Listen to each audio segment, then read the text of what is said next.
I was 34 weeks pregnant, lying on the cold bathroom tile, gripping my stomach as premature contractions ripped through my body.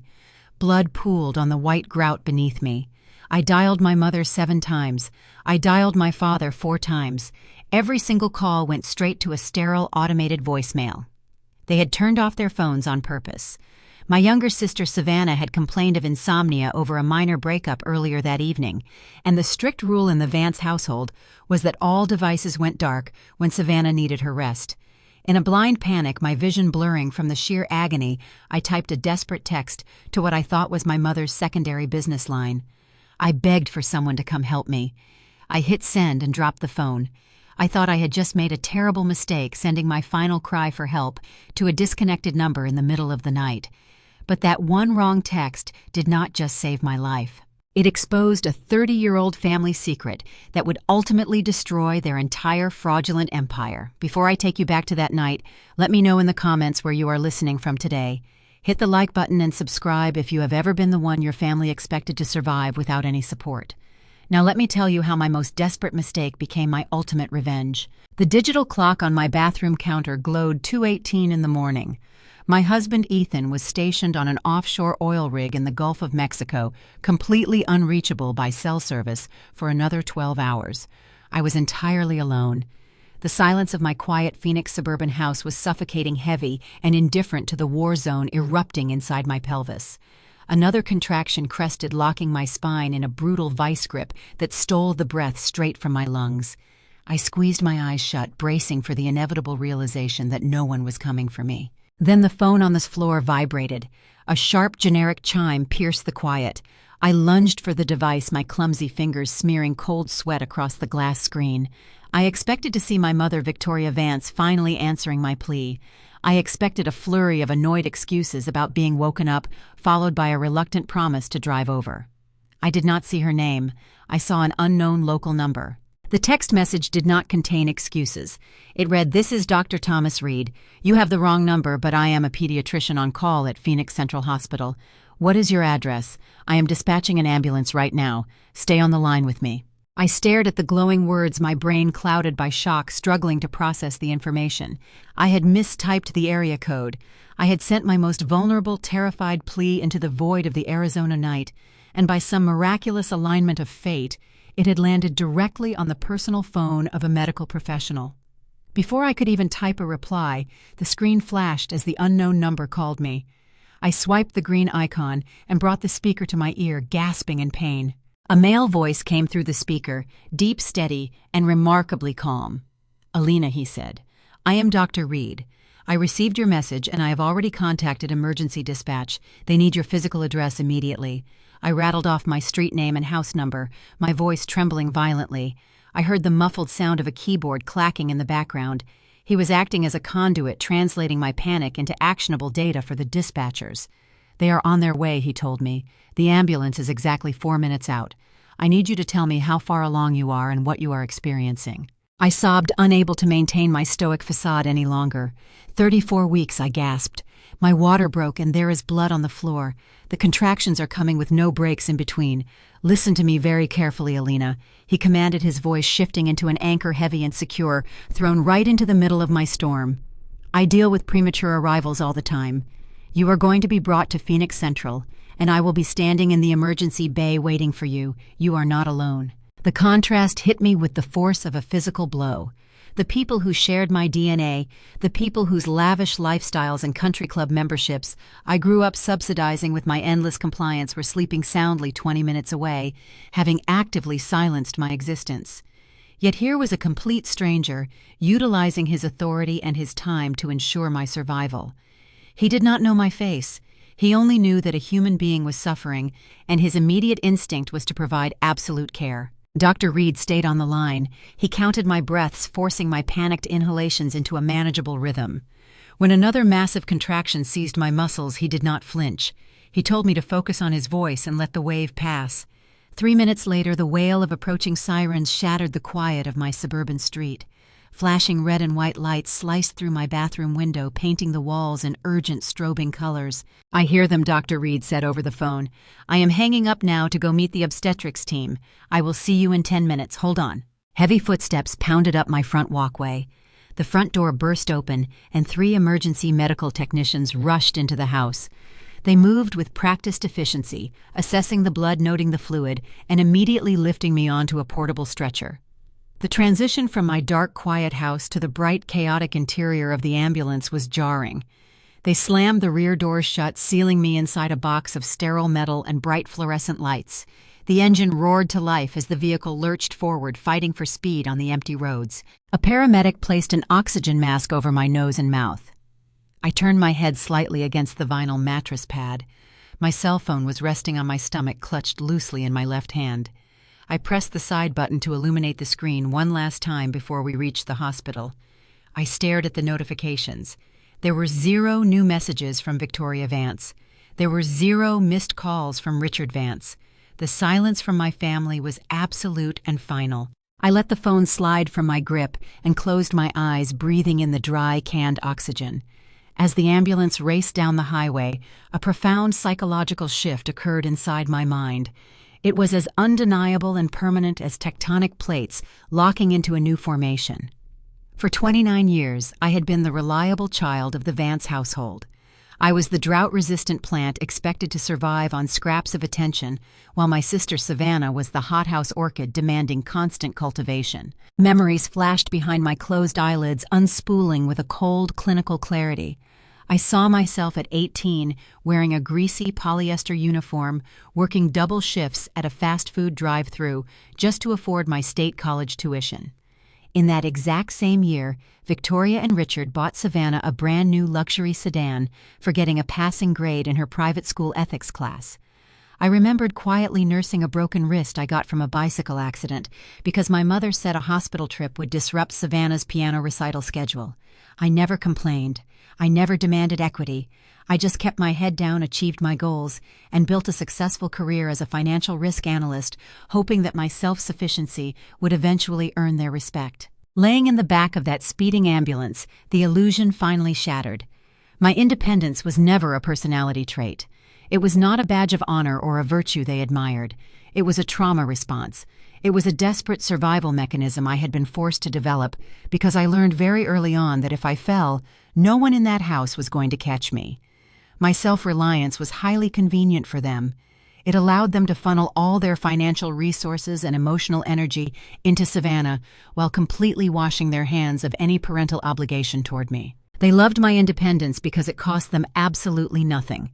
And tonight, when I finally needed them to pay the absolute bare minimum of attention, they chose to turn off the lights and lock the door. The reliable, invisible daughter, who waited endlessly for her parents' approval, died right there on the vinyl stretcher. A new woman was born in her place long before we ever reached the hospital doors. This new woman did not feel grief. She felt a cold, calculating clarity. I was heading into a medical crisis, but my mind was sharpening into a weapon. I was preparing to fight for my premature son's life, and I was preparing to meet the stranger who kept his promise. I had no idea that within hours, this very hospital would hand me the exact biological proof I needed to drag the Vance family out of their comfortable shadows and tear their fabricated empire straight down to the dirt. The transition from the ambulance to the emergency bay was a blur of harsh white lights and shouting voices. The stretcher wheels clattered against the linoleum floor. Through the chaos, I saw Dr. Thomas Reed waiting exactly where he promised. He walked alongside the moving stretcher, his presence a steady grounding force in the middle of my nightmare. The obstetrics team took over, pushing me through the swinging double doors of the trauma ward. The scent of isopropyl alcohol and sterile latex filled my lungs. Monitors were strapped to my chest. Wires snaked across my skin, transmitting the erratic rhythm of my heart and the fading distress signals of my unborn child to a glowing digital screen. The danger of a 34-week delivery hung heavy in the sterile room. Premature lungs are fragile. Every single second mattered. I refused to surrender to the terror. In my profession as a financial risk analyst, I evaluate failing corporate structures. When a market crashes, panic destroys the mathematics. Precision requires a cold, detached focus. I treated the rolling waves of agony like dropping profit margins. I measured the distance between the peaks of pain. I calculated my oxygen intake, inhaling deeply and exhaling in a slow, measured count. I locked my jaw and pushed with deliberate engineered force. A terrifying beat of silence filled the room. It stretched on for 2 agonizing seconds. Then a thin, reedy cry pierced the quiet. Leo was born. I tilted my head forward, desperate for a glimpse. He was tiny. His skin was bruised and translucent, his small chest heaving as he fought for oxygen in the cold room. The neonatal intensive care team swarmed the warming table instantly. Their hands moved in a synchronized blur. An incubator was wheeled forward. They secured an oxygen mask over his tiny face, wrapped him in a thermal blanket, and whisked him out the heavy wooden doors before I could even brush my fingers against his cheek. The immediate medical danger was neutralized, but I was plunged into a new hollow kind of terror. The room emptied rapidly.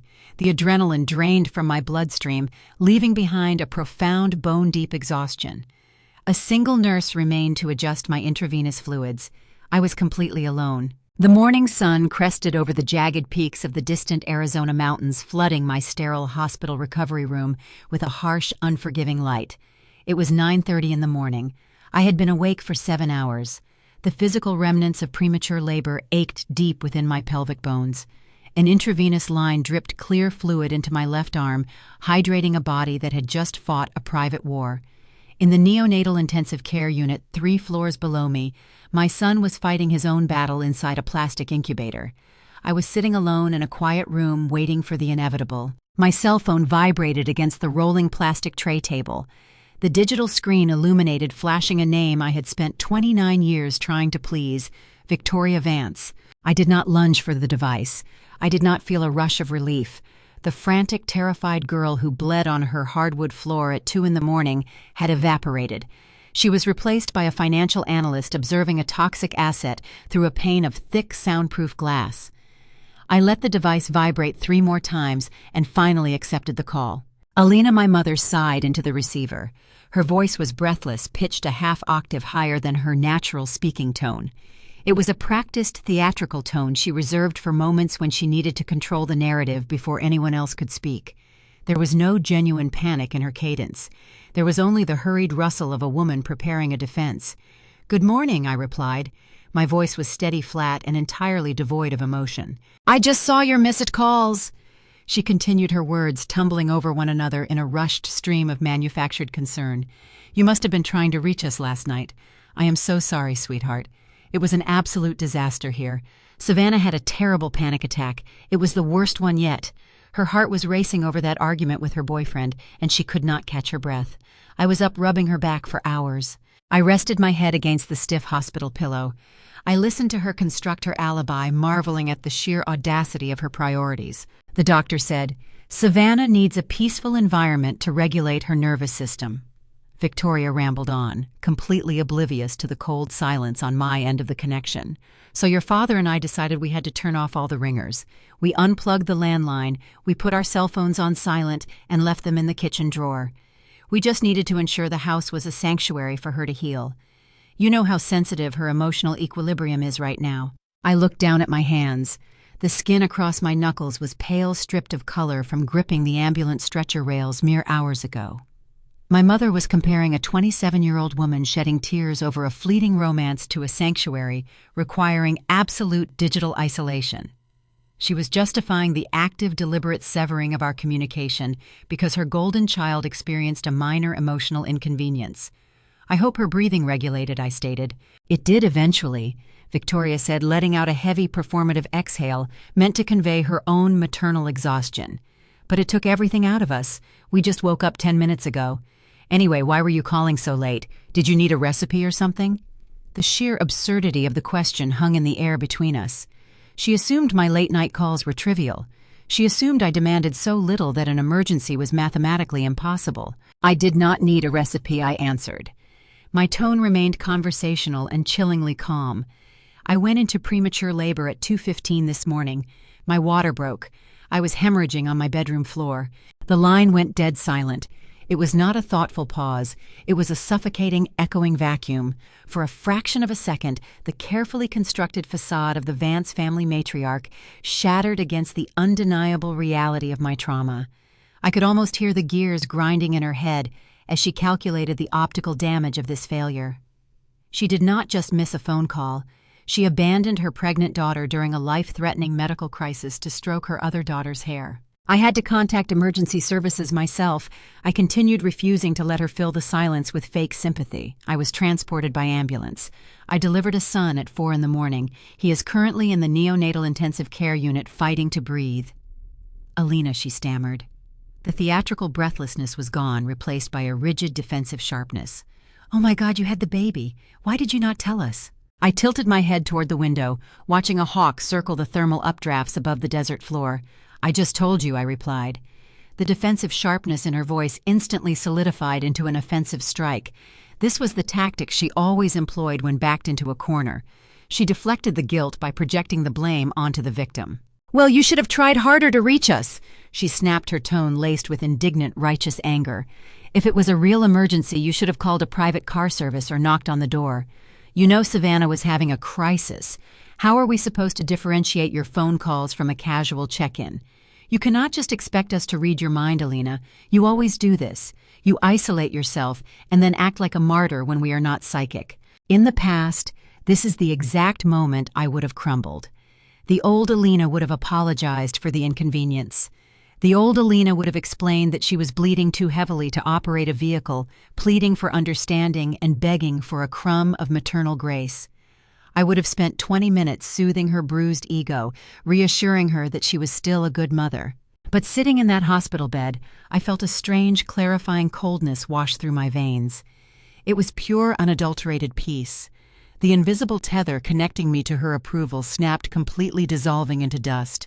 The enabling chorus had played its final discordant note, and I was stepping off the stage entirely. I did not argue. I did not raise my voice.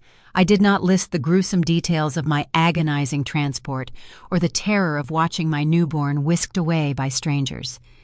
I employed the technique of the silent observer, presenting an undeniable metric that required no emotional translation. I called 11 times, Victoria, I said. Before she could formulate another rebuttal, before she could twist the narrative or summon fake tears to manipulate my empathy, I pulled the phone away from my ear. I pressed the red icon on the screen. The call disconnected. I set the device face down on the rolling tray table. I did not block her number. I did not turn off my device. I simply chose to stop participating in her delusion. The psychological shift was permanent. I leaned back against the pillows and gazed out the large rectangular window. The Arizona mountains stood resolute in the distance. They endured extreme temperatures and violent monsoon rains without asking the clouds for permission to exist. I had spent decades trying to bloom in toxic soil, pouring all my energy into a family structure designed to bankrupt my soul. The desert teaches you that survival requires ruthless pruning. You must sever the dead limbs to protect the healthy core. The relationship was over. I was done. The digital clock on the wall shifted to exactly 9:30 in the morning. I was lying in the sterile recovery room watching the harsh Arizona sunlight cut through the blinds. My physical body was exhausted, but my mind was operating with a sharp, detached clarity. Then my cell phone vibrated against the plastic tray table. The screen illuminated with the name I had spent my entire life trying to appease, Victoria Vance. I did not feel a rush of relief. I let the phone vibrate 3 times before I swiped the green icon and brought the device to my ear. I did not speak first. I waited for her to set the stage. Alina, my mother said, her voice rushing through the speaker. There was no panic in her tone. There was no frantic maternal concern. Instead, her voice was pitched a half-octave higher than normal, carrying that breathless theatrical cadence she always used when she was preparing a defense. She was preemptively controlling the narrative. I just turned my phone on, Victoria continued, her words tumbling out in a hurried stream of manufactured stress. I saw your missed calls. It was an absolute disaster here last night.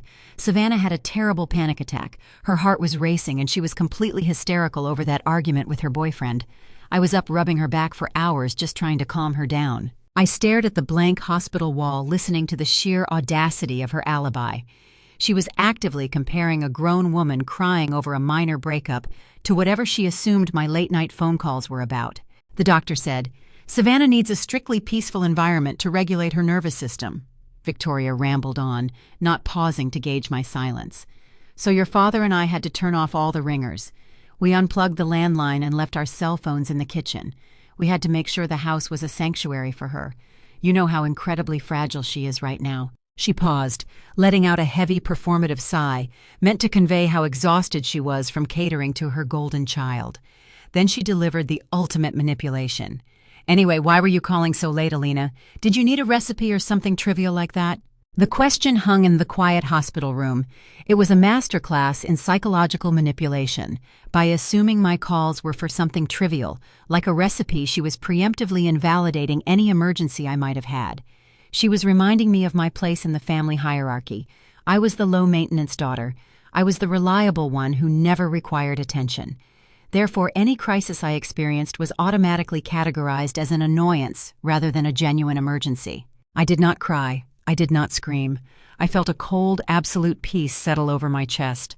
The final thread tying me to her approval snapped completely.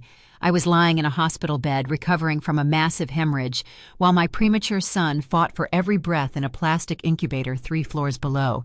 And the woman who raised me was annoyed that my calls might have interrupted her process of soothing a 27-year-old woman. "I did not need a recipe, Victoria," I replied. My voice was completely flat and stripped of all emotion. "I went into premature labor at 2:15 this morning. My water broke. I was hemorrhaging on my bedroom floor. I called you 11 times. The line went dead silent. The theatrical breathlessness vanished, instantly swallowed by a suffocating vacuum of exposure. For the first time in 29 years, her carefully constructed facade slammed face first into a reality she could not manipulate. I delivered a son at 4 in the morning, I told her, my voice echoing in the sterile recovery room.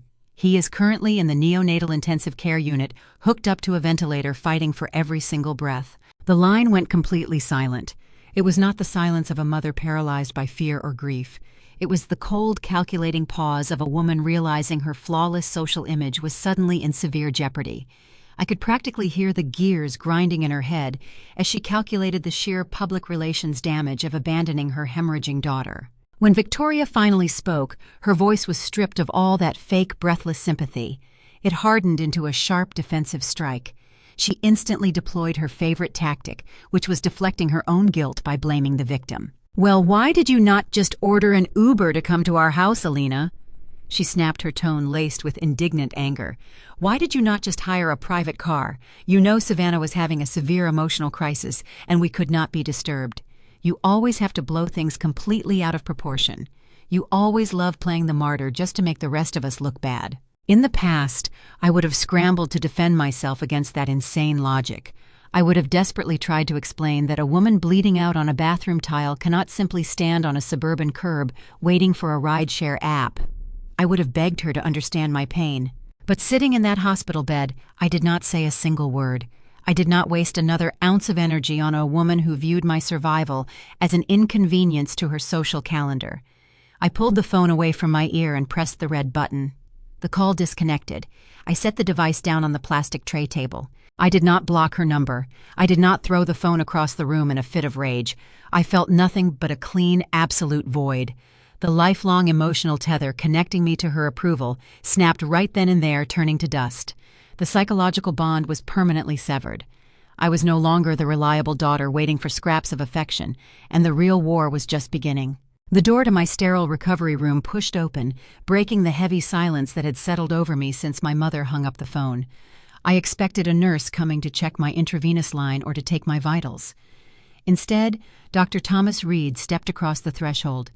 He had discarded his formal white coat and was wearing only his navy blue scrubs, signaling a shift from official hospital rounds to a more personal consultation. He was not smiling. His usual warm, reassuring demeanor had been replaced by a clinical, focused intensity. He held a thick medical folder in his left hand. He pulled a rolling stool to the side of my bed and sat down. The metal wheels squeaked softly against the linoleum floor. He did not ask how my morning was going. He did not ask if my family was on their way. He looked at the medical chart and then looked directly into my eyes with an expression I could not immediately decipher. "Alina," he said, his voice low and serious, "I need to speak with you about Leo and his treatment plan. We received the preliminary blood panels back from the neonatal laboratory.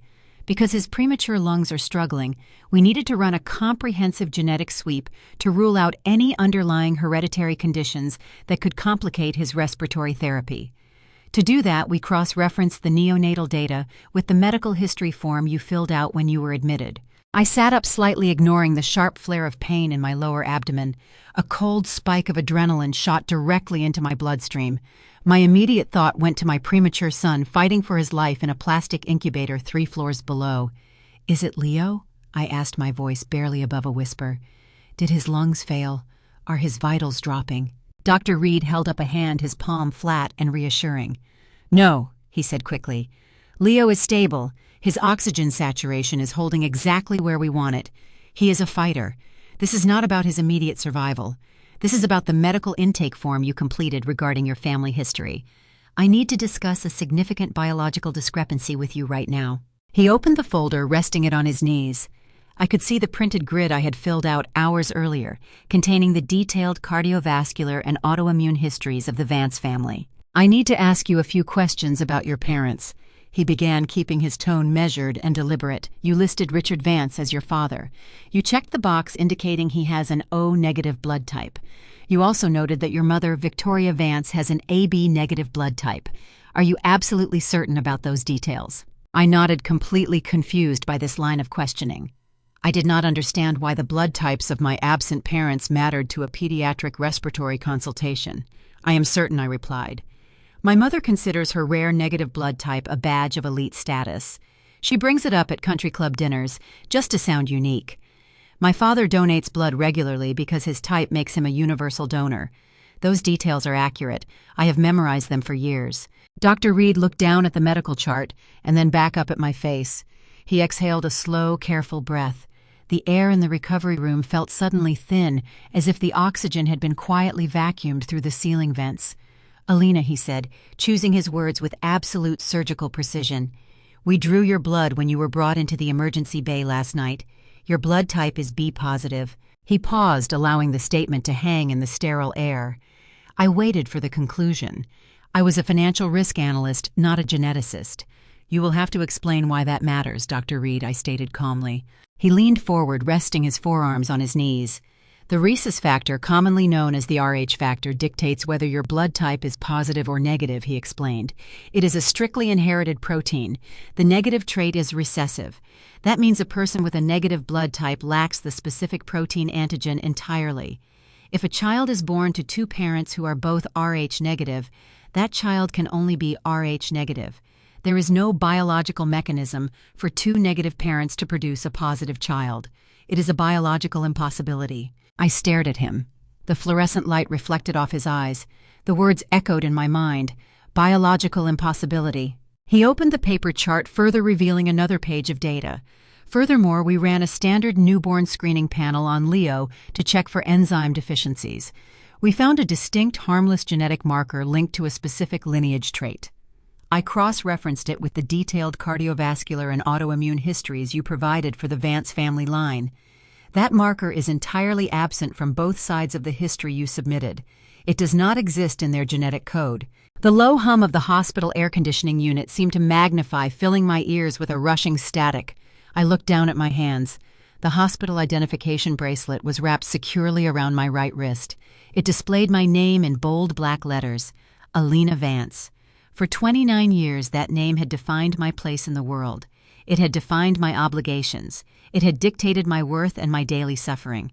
"Are you telling me I am adopted?" I asked. The question sounded hollow and devoid of any rising panic. It was not the tone of a devastated daughter. It was the exact tone of a corporate auditor identifying a fatal flaw in a fraudulent financial spreadsheet. "I am telling you that Richard and Victoria Vance are not your biological parents," Dr. Reed answered gently. "The science is indisputable. Often in these medical situations, a patient is already aware they were adopted, but simply provided their adoptive parents' medical history out of habit." "Based on your reaction." "I am gathering they never disclosed this to you. They never said a single word," I replied. The silence returned heavier this time. Dr. Reed did not offer empty sympathy or toxic positivity. He sat quietly, holding the space, allowing the sheer magnitude of the revelation to settle over me. Most people might have broken down at this moment. They might have wept for the parents they thought they knew or mourned the sudden, terrifying loss of their identity. I did not shed a single tear. Instead, my analytical mind activated shifting into high gear. When a massive corporate structure collapses, an investigator does not sit on the ground and cry over the rubble. They examine the fractured load-bearing beams to determine why the foundation failed. I began cataloging the data from my childhood, sifting through nearly 3 decades of memories with a new, devastating lens. I thought about Savannah. My sister possessed Victoria's sharp jawline and Richard's pale, delicate complexion. She fit seamlessly into their visual aesthetic. I had darker hair, olive skin, and a bone structure that always stood out awkwardly in their curated holiday photographs. Whenever extended relatives or wealthy neighbors commented on the striking physical differences between the two sisters, Victoria would laugh breezily and wave her manicured hand, claiming I was a throwback to a distant, unnamed great-grandmother. That was a lie. It was a lie she had rehearsed and perfected over decades. I thought about the endless, exhausting dynamic of our household. Savannah was the cherished prize, protected from every minor inconvenience and celebrated for simply waking up in the morning. I was the workhorse. I was expected to require nothing to achieve everything on my own and to be endlessly grateful for the roof over my head. The profound neglect I suffered was never a failure of their love. It was a symptom of a profound systemic fabrication. They did not ignore my labor out of mere selfishness. They ignored me because on a deep, unspoken biological level, I did not belong to them. I was not their flesh and blood. I was an outsider. They had acquired a prop in their suburban performance. They managed me and contained me, but they never truly loved me because I was never theirs. A new, far more dangerous question began to form in the back of my analytical mind. If I was not their biological child, where did I come from? And more importantly, why did they go to such extraordinary lengths to hide the truth? Adoptive parents usually share the story with their children early on, framing it as a choice built on love. Victoria and Richard Vance chose absolute silence. They chose a deliberate, lifelong deception. People do not construct a lie of this staggering magnitude without a compelling incentive. In my professional experience, investigating corporate fraud, secrecy is almost always tied to leverage or capital. Wealthy suburbanites do not take in stray children out of the goodness of their hearts and then hide the paperwork. They were hiding something incredibly valuable. Dr. Reed cleared his throat, breaking my intense concentration. Alina, I know this is a staggering amount of information to process right after a traumatic delivery, he said. We can connect you with a hospital social worker. They are trained to help patients navigate sudden familial disclosures. I lifted my gaze from the hospital blanket and looked directly into his eyes. The coldness that had washed over me when I hung up the phone on Victoria Vance had hardened into something solid and unyielding. It was the sensation of stepping off shifting sand and planting my boots firmly onto solid bedrock. I do not need a social worker, Dr. Reed, I stated, my voice carrying a lethal calm. I need a favor. He tilted his head, intrigued by my total lack of hysteria. What kind of favor? I am going to need to stay in this hospital room for a few days to recover, I said, my voice clipped and pragmatic. I need to be close to Leo, but I also need access to a secure internet connection. I need to order a private DNA test to be shipped overnight to this ward, and I need you to help me submit Leo's blood work data alongside it to a legal genetics laboratory. Dr. Reed watched me carefully. He recognized that I was not spiraling into grief. I was mobilizing for war. If they lied about my biology for 29 years, they lied about the fundamental terms of my existence. I was going to find out exactly what they bought and exactly what they stole from me. Dr. Thomas Reed shifted his weight on the small rolling stool, pulling the heavy medical chart closer to his chest. He looked down at the paperwork and then back up at me. His expression was no longer just clinical. There was a distinct heavy trace of pity in his eyes, and that unsettled me more than anything else. He asked me to review the family medical history intake form I had filled out for the neonatal ward. I need you to confirm the specific data you provided regarding your parents, he said, his voice careful and measured. You listed Richard Vance as your father and checked the box indicating he has an O-negative blood type. You listed Victoria Vance as your mother with an AB-negative blood type. Are you absolutely certain these details are correct, Alina? I nodded, completely confused by the interrogation. I told him I was entirely certain. I explained that my mother treated her rare blood type like a piece of exclusive designer jewelry. She weaponized it at upscale Scottsdale brunch events, boasting about her unique biology to the other country club wives to prove how special she was. My father donated blood every few months because his O-negative type made him a universal donor. He even kept a framed certificate from the blood bank hanging right above his desk in his home office. That medical data had been etched into my brain for 29 years. Dr. Reed exhaled a long, slow breath. He closed the manila folder and set it gently on his lap. He looked me dead in the eye and delivered the exact sentence that shattered my entire reality. "We ran a routine blood panel when you were admitted to the emergency bay last night, Alina. Your blood type is B positive." I stared at him, waiting for the punchline. The silence in the recovery room stretched out, punctuated only by the steady rhythmic beeping of my heart monitor. I told him I was a financial risk analyst, not a geneticist, and that he needed to explain why my blood type was relevant to my son's respiratory treatment. Dr. Reed did not look away. He leaned forward and explained the rhesus factor in plain, uncompromising terms. He told me that the negative blood trait is strictly recessive. It means a person with negative blood lacks the positive protein antigen entirely. If a child is born to two parents who are both Rh negative, that child can only inherit negative blood. There is absolutely no biological mechanism on Earth for two negative parents to produce a positive child. He paused, letting the sterile hospital air swallow his words. "It is an absolute biological impossibility, Alina," he stated softly. I did not gasp. I did not burst into tears. I did not scream for my mother. Instead, a profound, chilling clarity washed over my entire body. My analytical mind simply took that impossible data point and placed it against everything I knew about my life. Suddenly, the math made perfect sense. The cold, emotional distance I endured every single day, the constant, awkward physical comparisons between my olive skin and their pale complexions, the way Victoria and Richard always treated me like an inconvenient employee rather than a beloved daughter. The equation finally balanced. They were not my parents. The people who abandoned me to bleed on a bathroom floor in the middle of the night had been living a massive, terrifying lie for my entire existence. And the very vanity Victoria Vance used to build her social superiority was the exact thing that just exposed her deepest crime. I did not cry. I did not shed a single tear as I sat under the flickering fluorescent lights of that recovery room.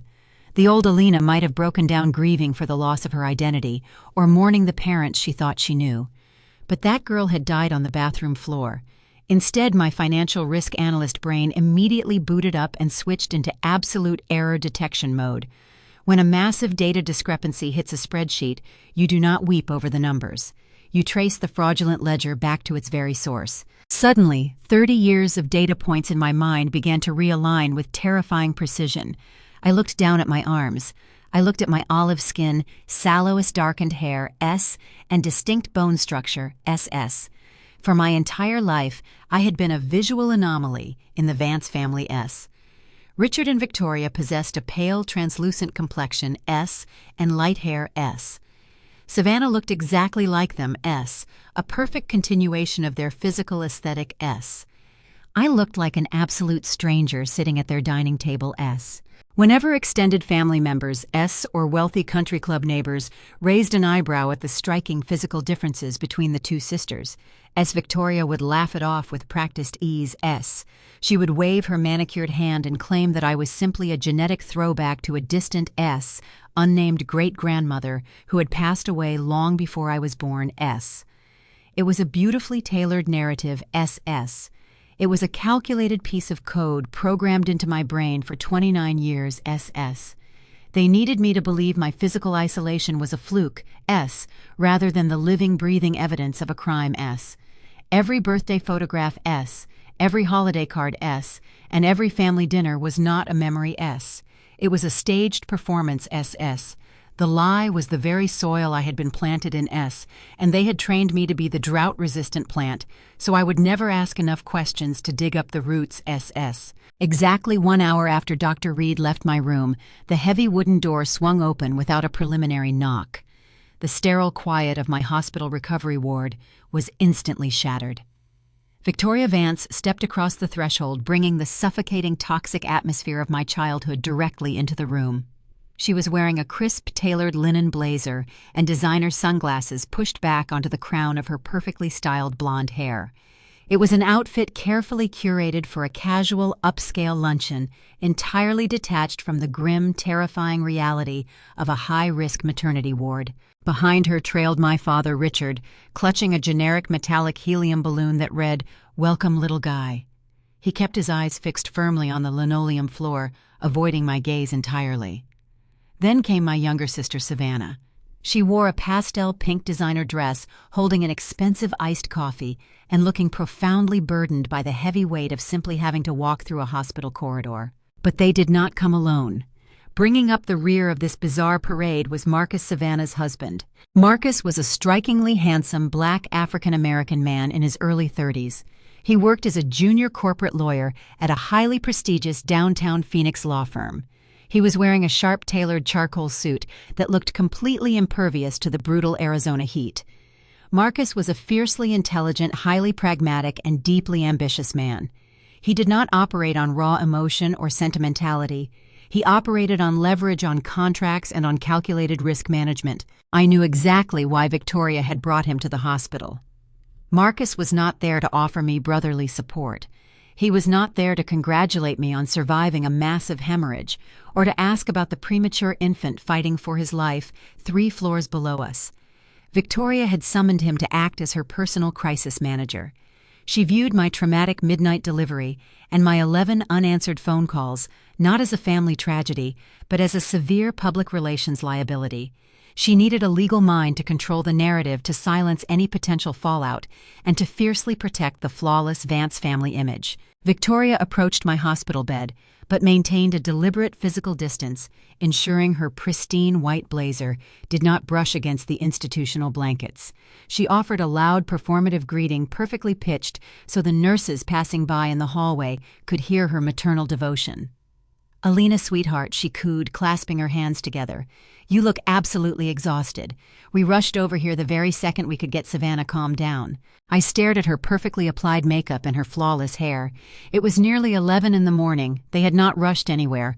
They had taken their time showering, dressing, and stopping for artisan coffee, while my son was put on a mechanical ventilator. Savannah collapsed heavily into the only vinyl guest chair in the room, letting out a long, dramatic sigh.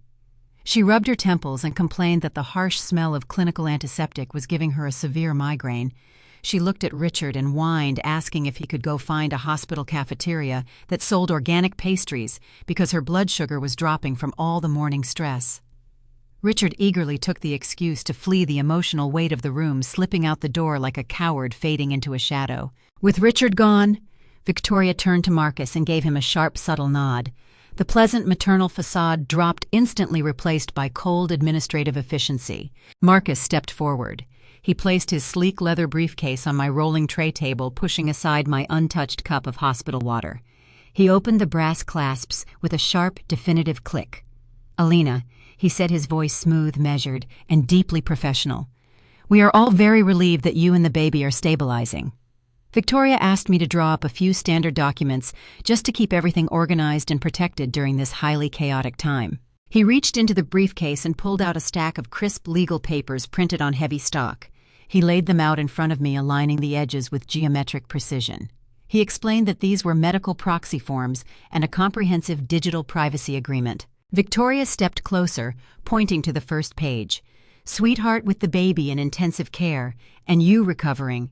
We just want to make sure there are no bureaucratic delays," she explained, her voice dripping with fake concern. "This form just grants me temporary legal authority to make medical decisions for Leo if you happen to fall asleep or become incapacitated.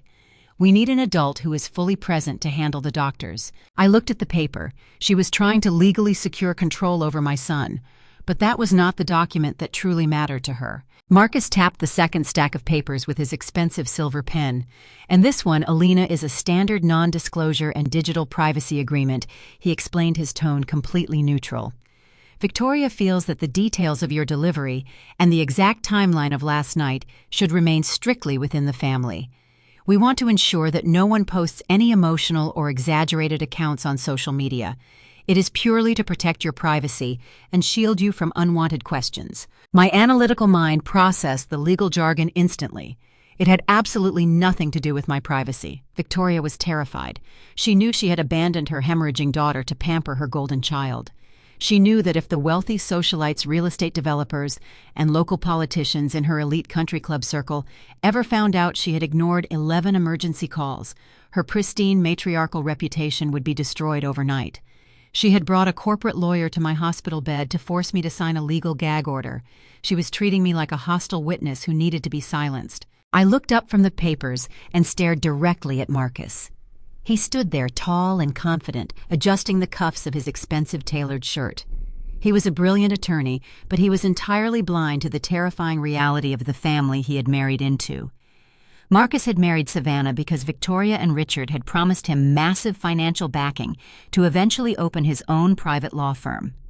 He tolerated Savannah's endless complaining, her massive credit card bills, and her total lack of ambition because he believed he was securing a multi-million-dollar future. He viewed the Vance family wealth as his ultimate stepping stone. The profound, mind-bending irony of the situation almost made me laugh out loud in the sterile room. As I looked at Marcus standing there using his legal expertise to defend the Vance family honor, I realized he was just another manipulated pawn in a game he did not even know he was playing. He was eagerly, aggressively protecting a fortune that was entirely fraudulent. The vast wealth he thought he was marrying into the money he thought would fund his legal empire was actively being stolen from the woman sitting right in front of him.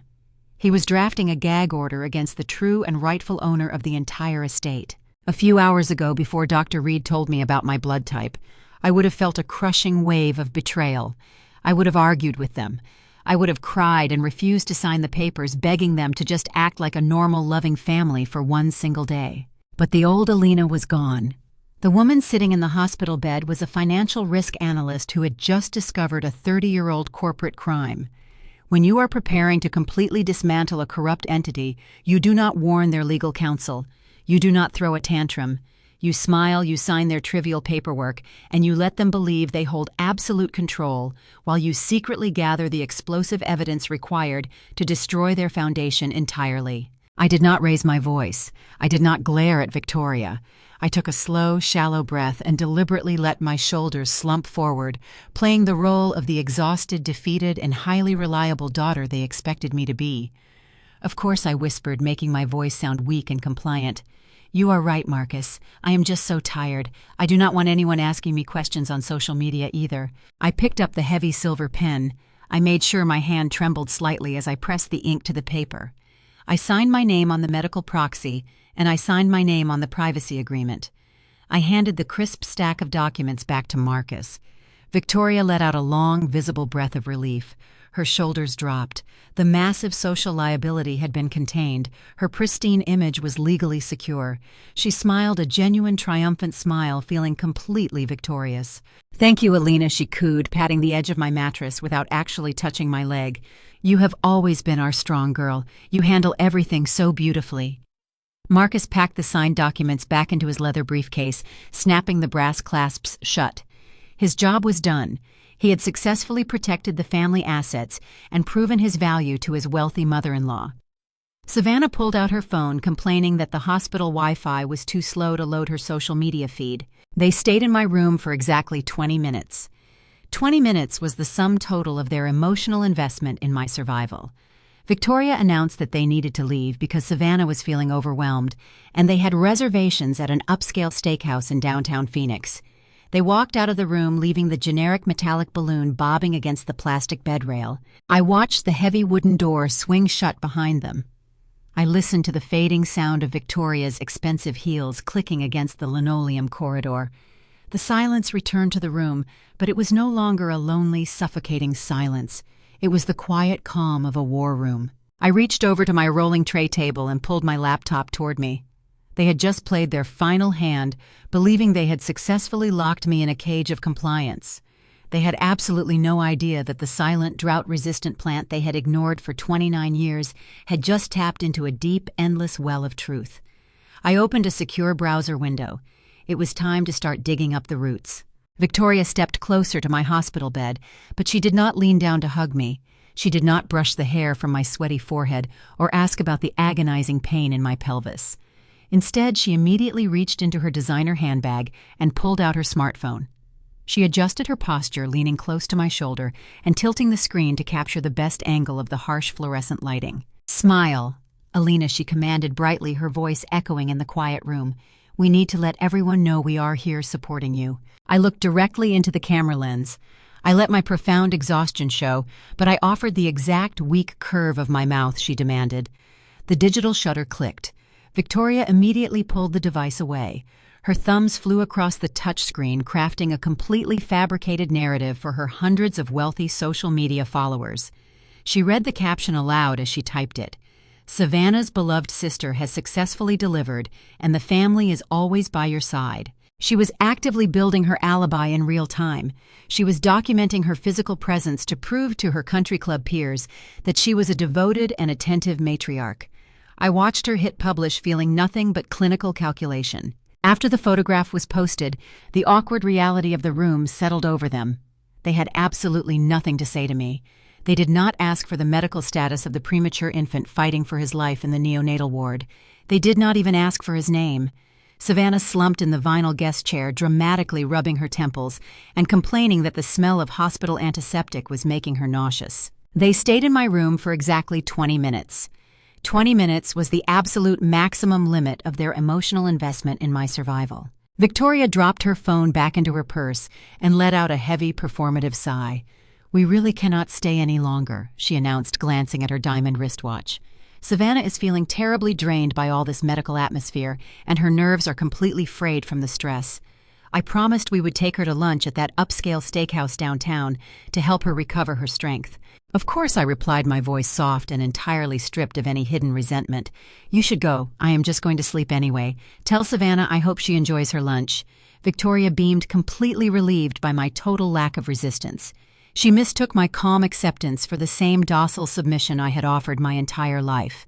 She believed I was still the reliable, drought-resistant plant, perfectly content to survive on the meager drops of attention she scattered before walking away. They turned and walked out the heavy wooden door without a single look back. I listened to the fading click of Victoria's expensive heels against the linoleum corridor. I did not cry. I simply pulled my laptop back onto my lap. They thought they were walking away victorious, entirely unaware that their quick departure handed me the exact quiet isolation I needed to finalize the legal paperwork for their absolute destruction. I smiled for the camera S and let Victoria take her picture, because I needed them to leave that hospital room thinking they had won. By playing the role of the docile, S-compliant, S and reliable daughter perfectly, I ensured their guard remained completely down. They left the room feeling victorious, as assuming their comfortable life of luxury was legally secured by the non-disclosure forms I had just signed. They had absolutely no idea that the moment the heavy wooden door clicked shut behind them, as their countdown to absolute destruction had officially begun. I reached over, grabbed my phone, and called Dr. Thomas Reed back to my room. When he stepped inside, his expression was guarded, his sharp eyes assessing the lingering tension in the air. I did not shed a tear, and I did not waste time complaining about the 20 minutes of fake affection my family had just displayed. I looked him dead in the eyes, my voice carrying a cold, calculated authority that belonged to a woman ready for a tactical strike. "Dr. Reed, I said, we have a biological impossibility on our hands and a family that is terrified of the timeline from last night. If they lied to me about my blood type and my lineage for 29 years, they are protecting a massive systemic fraud. And I am going to unearth every single secret they buried." I explained that in the state of Arizona, vital records and original birth certificates are notoriously difficult to unseal without a direct court order. But the legal system contains a very specific powerful vulnerability designed to protect human life. Under Title 8 of the state revised statutes, there is a medical necessity clause. Because my son Leo was currently requiring immediate respiratory intervention inside the neonatal intensive care unit, we possessed a compelling indisputable medical justification to demand my original unsealed birth files. I looked at Dr. Reed and asked him to initiate the paperwork immediately, citing potential inherited pulmonary anomalies within my maternal line. The county clerk could not legally deny a request backed by an attending pediatrician treating an infant in critical care. Dr. Reed watched me carefully, a faint calculating grim smile touching the corners of his mouth. He was a healer, but he was also a man who despised cruelty and corporate deception. He understood exactly what kind of monsters would leave a bleeding pregnant woman to fend for herself in the dark just to protect a minor sleep disturbance. "I will file the emergency medical flag with the Maricopa County Vital Records Department right now, he said quietly, his voice solidifying our alliance. "The medical emergency will force our petition straight to the top of the queue, bypassing the standard bureaucratic delays. We will break the seal on those records within 48 hours. I thanked him as he left the room. I pulled my laptop onto my lap and stared at the blinking cursor in the empty search bar of my browser. My mother, my father, and my sister were currently driving to an upscale downtown steakhouse, celebrating their successful manipulation of my crisis, entirely unaware that the trap had just been set. The machinery of truth was officially in motion, and I would not stop digging until their entire fraudulent empire was leveled straight down to the dirt. Exactly 48 hours after my confrontation with Dr. Reed, the encrypted digital notification arrived. I had been discharged from Phoenix Central Hospital the previous afternoon. I was sitting in my quiet home office, watching my premature son, Leo, sleep peacefully in his woven bassinet beside my drafting desk. His tiny chest rose and fell in a steady, reassuring cadence. He was finally breathing on his own. Because he was secure and safe, I could direct my absolute undivided attention to the glowing monitor in front of me. The email was an official transmission from the Maricopa County Vital Records Department. The medical necessity petition had been fully processed and approved. The digital seal on my original birth certificate and all supplementary court annexes had been broken. I moved my computer mouse and clicked the download icon. A compressed folder containing dozens of scanned PDF pages materialized on my desktop. My pulse remained remarkably steady. I did not feel the erratic panic of a lost child searching for her roots. I felt the cold, calculating anticipation of an auditor who has finally acquired the locked financial ledgers of a corrupt corporation. I opened the first document. It was a faded, scanned copy of a typewriter ink form dated 29 years ago. It was a formal decree of adoption, but it did not bear the letterhead of a state foster agency. It was a private kinship adoption granted by a family court judge. My eyes traced the dark official notary stamps. I scrolled past the hospital signatures and the geographical coordinates until my gaze landed on the designated fields for the biological parents. The names printed on the official state record did not belong to Richard or Victoria Vance. I read the two names out loud, letting the syllables settle into the quiet room. David Lawson and Maria Lawson. I knew those names. They were not strangers drawn from obscure historical records. Growing up in the Vance household, the Lawson name echoed through the hallways during hushed, tense financial arguments between my parents.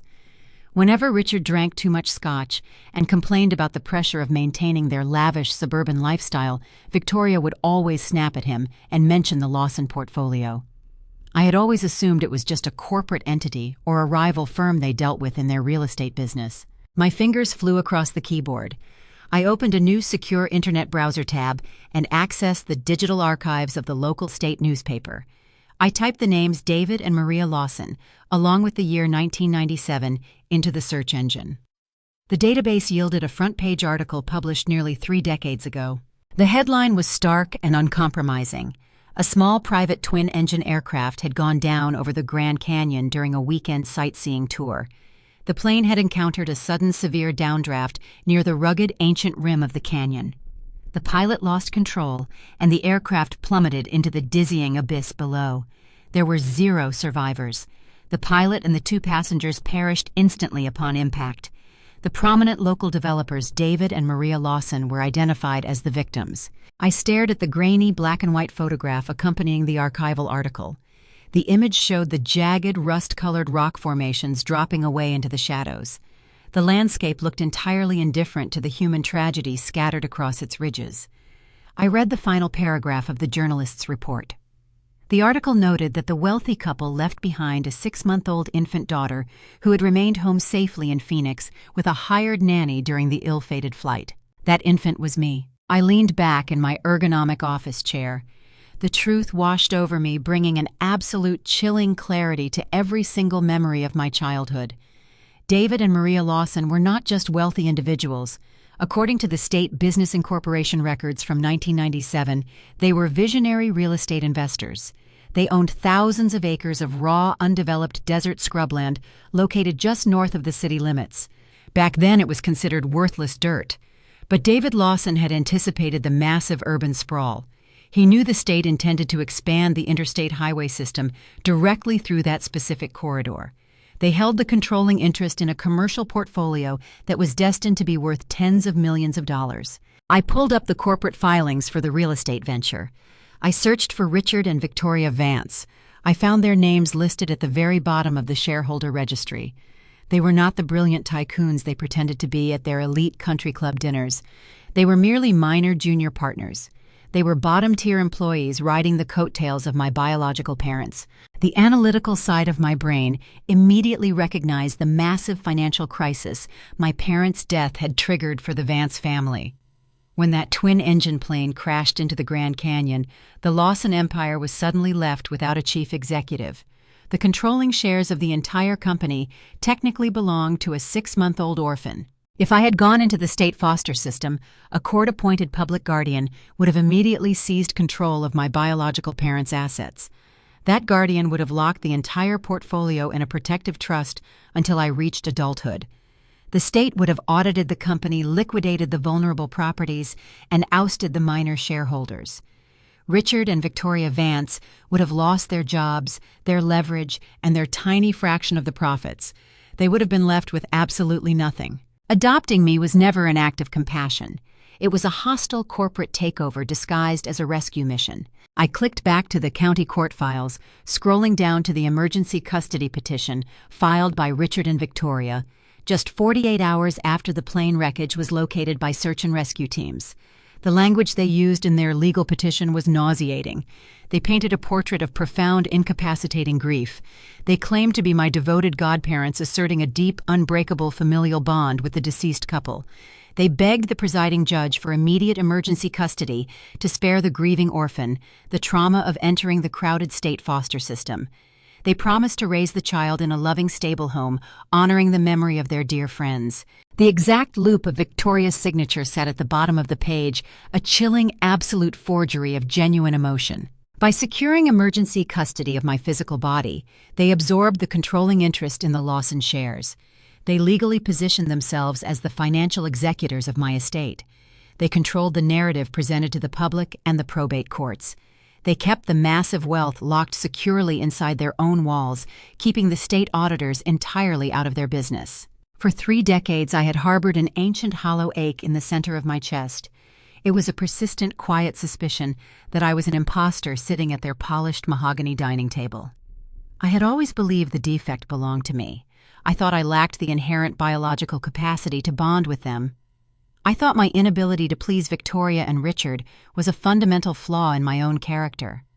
I had spent my entire youth trying to earn a fraction of the love they poured so easily into Savannah. Sitting in my quiet office, listening to the soft breathing of my newborn son, that hollow ache finally filled with undeniable, irrefutable truth.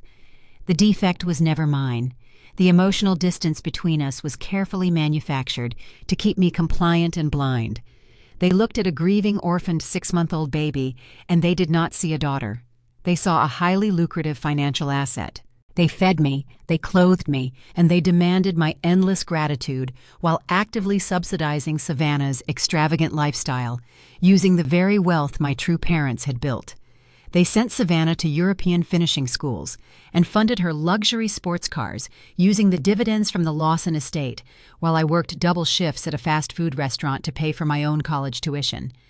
Every single meal I ate in that house and every piece of clothing I wore was paid for by the ghosts of the people who actually loved me. I looked at the sleeping infant in the bassinet. The protective instinct surging through my veins was fierce, untamed, and absolutely lethal. No one would ever use my son as a pawn, and no one would ever use me again.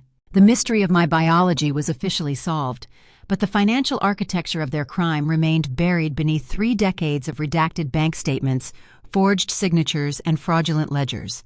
I knew they had stolen the money, but I needed the exact paper trail to prove it in a federal court. I needed a professional to untangle the corporate money laundering. I needed someone who understood probate law, complex trusts, and high-stakes inheritance theft. Victoria believed I was currently resting at home, recovering from a difficult premature birth, too weak and distracted to pose any kind of threat to her social empire. She had absolutely no idea that the drought-resistant plant she had ignored for 29 years had just uprooted her entire foundation. I reached for my cellular phone, opening my contact list, to begin searching for a highly recommended forensic estate attorney. Uncovering the exact financial trail would be the final key to destroying the Vance facade completely. They had stolen my past, but I was about to seize absolute control over their future. I stared at the glowing screen of my laptop, letting the reality of 1997 wash over me. Through the digital archives of the local state newspaper, the true history of David and Maria Lawson began to unfold. They were not just names on a faded adoption decree, they were formidable real estate tycoons. Long before the massive urbanization boom swept across Arizona, they had the vision to purchase thousands of acres of raw desert land just north of Phoenix. They knew the state highway system was expanding, and they positioned themselves to build an absolute commercial empire. But that empire was violently cut short. The archival article detailed the horrific private plane crash over the Grand Canyon. The twin-engine aircraft hit a severe downdraft and went down, leaving no survivors. I was exactly 6 months old when my biological parents perished, leaving me entirely alone in the world. As I dug deeper into the corporate filings from that year, the true nature of Richard and Victoria Vance was finally exposed. They were never the brilliant self-made entrepreneurs they pretended to be at their elite country club dinners. They were strictly low-level junior partners, working entirely in the shadow of my real parents. They were subordinates who desperately craved a lifestyle they could not afford to build on their own. The timeline of their crime was absolutely sickening. Right after the search and rescue teams located the plane wreckage at the Grand Canyon, Richard and Victoria did not mourn their employers. They immediately saw a highly lucrative opportunity. If a 6-month-old orphan like me had entered the state foster system, a court-appointed public guardian would have immediately seized control of the Lawson corporate shares, holding them in a blind trust to protect my future. That guardian would have audited the firm and frozen the assets, effectively cutting off the junior partners from any access to the immense capital. Victoria and Richard could not let that happen. To prevent the court from taking control of the estate, they needed physical custody of the sole heir. So they fabricated an entire relationship out of thin air. They forged legal documents claiming they were my devoted godparents. They stood before a family court judge and presented themselves as grieving friends begging for emergency custody to save me from the trauma of the foster system. It was a flawless, ruthless performance. They did not take me into their home out of love or maternal instinct. They took me in because my infant body was the only legal key to unlocking a multi-million-dollar real estate empire. By securing custody, they successfully bypassed the state auditors and granted themselves absolute unchecked control over the Lawson portfolio. They stole my family, my name, and my inheritance all in one single calculated strike. My search for legal representation did not begin with colorful billboards or flashy television advertisements. I did not need a lawyer who wanted to be famous on the local news. I needed a legal predator. I needed an estate attorney who understood exactly how to dissect a bloodless corporate crime. I combed through the digital registries of the state bar and disciplinary records, searching for a practitioner known for absolute forensic precision. I found Marcus Thorne. He operated a boutique litigation firm in downtown Phoenix. His professional reviews did not praise his warmth or his bedside manner. They described him as a surgical strike in a courtroom. I knew having 2 men named Marcus in this story might sound confusing, but in the corporate world, you do not get to pick the names of your allies or your enemies. My brother-in-law Marcus was a pawn defending a fake empire. Attorney Marcus Thorne was the weapon I was going to use to burn that empire down. I dialed his direct office line on a Thursday morning. I did not offer a tearful narrative. I provided him with the names David and Maria Lawson, the year of the plane crash, and the recent discovery of the sealed adoption files. Attorney Thorne did not ask how I was feeling. He asked for my home address and immediately canceled his afternoon consultations. He arrived at my suburban house exactly 2 days later, carrying a heavy leather briefcase. He was a tall, severe man wearing a tailored charcoal suit that looked entirely impervious to the brutal Arizona heat. He stepped inside, noting the bassinet where my son Leo was sleeping peacefully, and took a seat at my dining room table. I did not offer him coffee or pleasantries. He opened the brass clasps of his briefcase and pulled out a massive stack of financial ledgers, land deeds, and court transcripts bound with heavy clips. The atmosphere in the room shifted, growing dense with impending revelation. The Lawsons did not just own a minor real estate venture attorney. Thorne began, his voice steady and clinical. They were the sole beneficiaries of a generational trust established long before they even met your adoptive parents. When their aircraft went down, that trust was immediately triggered. He slid a topographics map across the polished wood of my dining table. It displayed vast, sweeping tracts of undeveloped desert terrain located just north of the city limits. 30 years ago, this land was considered worthless scrub brush. But David Lawson was a true visionary. He anticipated the urban sprawl. He knew the state intended to expand the interstate highway system directly through this exact corridor. Attorney Thorne tapped a silver pen against the map. Today, those tracts are highly coveted by luxury resort developers and commercial logistics companies. The interstate highway cuts right through the center of the property line. The estimated valuation of the raw land alone sits at over $40 million. The trust was designed to transfer entirely to their only surviving heir. It belonged to you, Alina. I stared at the map, tracing the plotted lines of the desert parcels. The magnitude of the wealth was absolutely staggering, but it was not the money that stole my breath. It was the sickening realization of what that wealth had funded. Richard and Victoria Vance secured emergency custody of you, Attorney Thorne explained, opening a financial ledger. By doing so, they legally positioned themselves as the executors of the Lawson estate until you reached the age of majority. As executors, they were legally permitted to draw a reasonable stipend from the interest generated by the $40 million trust to cover the cost of raising you. They weaponized that legal loophole. He laid out decades of banking statements. I saw the withdrawal history stretching back to my earliest childhood. The numbers aligned perfectly with every major purchase the Vance family ever made. They siphoned the generated interest to purchase their sprawling 5-bedroom suburban estate. They utilized the dividends to buy luxury vehicles, designer wardrobes, and exclusive country club memberships. Every single one of Savannah's expensive equestrian lessons, her lavish European vacations, and her private university tuitions were funded directly by the ghosts of my real parents. My mother and father built an empire of suburban prestige using stolen capital, all while making me feel like a massive financial burden for simply requesting new shoes for the school year. And then I saw the wire transfers to Savannah's husband. My brother-in-law Marcus was a junior corporate lawyer. He had married Savannah believing he was marrying into a self-made real estate dynasty. Victoria and Richard had siphoned hundreds of thousands of dollars from my trust to pay off his massive law school debts and fund his future partnership track. They literally bought his legal expertise with my money, ensuring he would aggressively protect the family image without ever knowing the true fraudulent source of his own wealth. But that is only the tip of the iceberg, Attorney Thorne said, his tone darkening.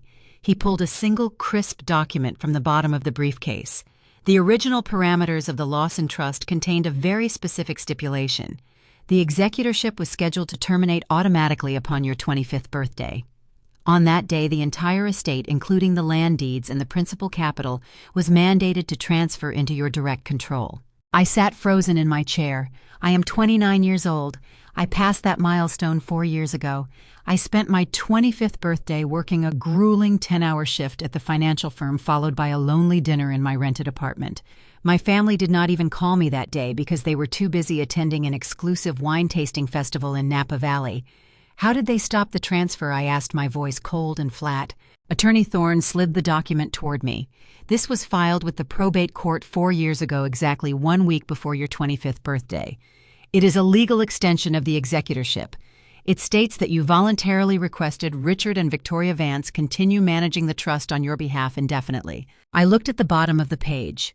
There, resting on the signature line, was my name, Alina Carter Vance. The loops and angles of the cursive letters were a flawless imitation of my handwriting. I never signed this, I stated. I know you did not, Attorney Thorne replied. It is a highly skilled forgery. They relied on the fact that you were entirely unaware the trust existed. They knew you were too busy trying to build your own career and too distracted by your desperate attempts to earn their approval to ever audit the county probate files. The architecture of their abuse was finally laid bare, illuminated by the harsh light of undeniable facts.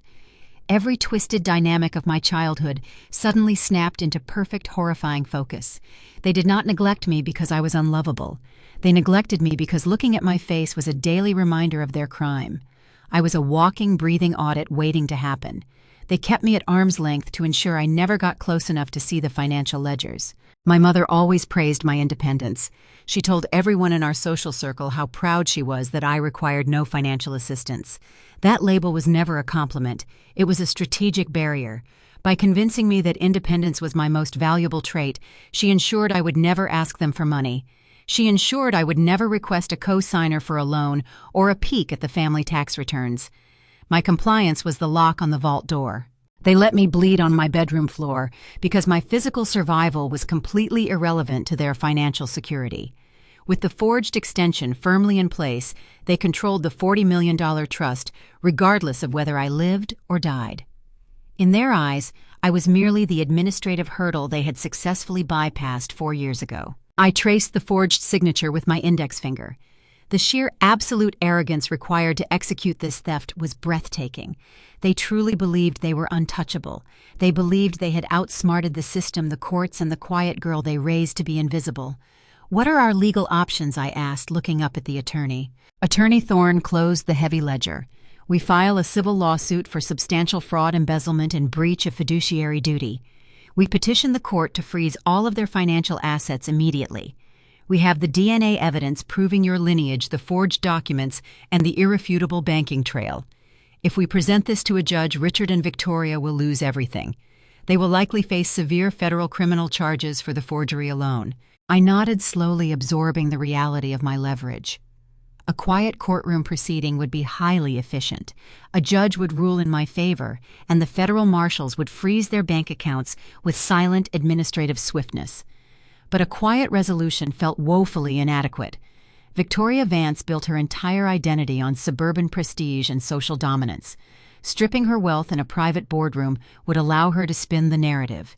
She would simply paint herself as a victim of a greedy, ungrateful adopted child. I could not allow her to control the story ever again. Before I could explain my strategy to the attorney, my cellular phone chimed from the kitchen counter. I stood up and retrieved the device. It was a text message from Victoria. The timing was so perfect it felt orchestrated by fate itself. The message read, "Alina, sweetheart, Savannah is feeling much better. We decided we need to properly celebrate little Leo. I am hosting a welcome home gathering for him next Saturday at the Paradise Valley Club. I have invited all our political friends and real estate partners. You must come. Please wear that pastel pink dress I bought you so you match Savannah. It is time we show everyone our beautiful, perfect family." I read the words twice. She was planning a massive social spectacle. She wanted to parade my premature son in front of her wealthy peers, to solidify her image as the devoted, benevolent matriarch.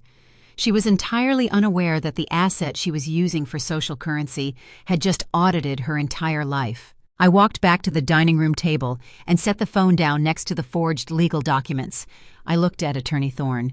"I have found my stage," I told him, my voice carrying a lethal, absolute calm. "We are going to file the lawsuit. We are going to reclaim every single acre of the Lawson Trust. But we are not going to serve them the papers in a quiet office." Attorney Thorne raised an eyebrow, a flicker of genuine respect crossing his severe features. "How do you want to proceed?" he asked. "I am going to buy a new dress," I replied, "and you are going to attend a country club party. We are going to dismantle the Vance family exactly where it will hurt the most. And it is going to happen in front of the only audience Victoria values more than my life." The original parameters of the Lawson Trust contained a very specific powerful stipulation, SS. Attorney Thorne pointed to a paragraph on the third page, explaining that the executorship was mandated to terminate automatically upon my 25th birthday, SS. On that exact day, the entire estate, including the vast land deeds and the principal capital, was required to transfer directly into my control, SS. I sat frozen, staring at the legal document, SS. I am 29 years old, I passed that major milestone 4 years ago, yet, I was still financially struggling, working long grueling hours at a financial firm just to afford my modest lifestyle while living in absolute forced independence How did they stop the transfer I asked my voice dropping into a cold dangerous register Attorney Thorne pulled out another crisp document filed with the probate court exactly 1 week before my 25th birthday It was a legal extension of the executorship It stated that Alina Carter Vance had voluntarily requested my adoptive parents continue managing the trust on my behalf indefinitely I looked at the signature line at the bottom of the page, The neat elegant cursive letters, looked exactly like my handwriting I never signed this I stated I know you did not, Attorney Thorne replied It is a highly skilled dangerous forgery They relied on the fact that you were entirely blind to the existence of the inheritance They knew you were too focused on building your own career and too distracted by your desperate attempts to earn their validation as to ever audit the county probate files The forensic audit revealed the terrifying depth of their greed Victoria and Richard Vance had weaponized that forged document using the extension to systematically siphon millions of dollars from the trust fund capital They had drained the interest to fund their entire luxurious lifestyle They purchased their sprawling 5-bedroom suburban estate, bought luxury vehicles and maintained exclusive country club memberships using my dead parents' money But the exploitation went much further than that They utilized my inheritance to finance Savannah's extravagant private education They paid for her expensive equestrian lessons, her designer clothes,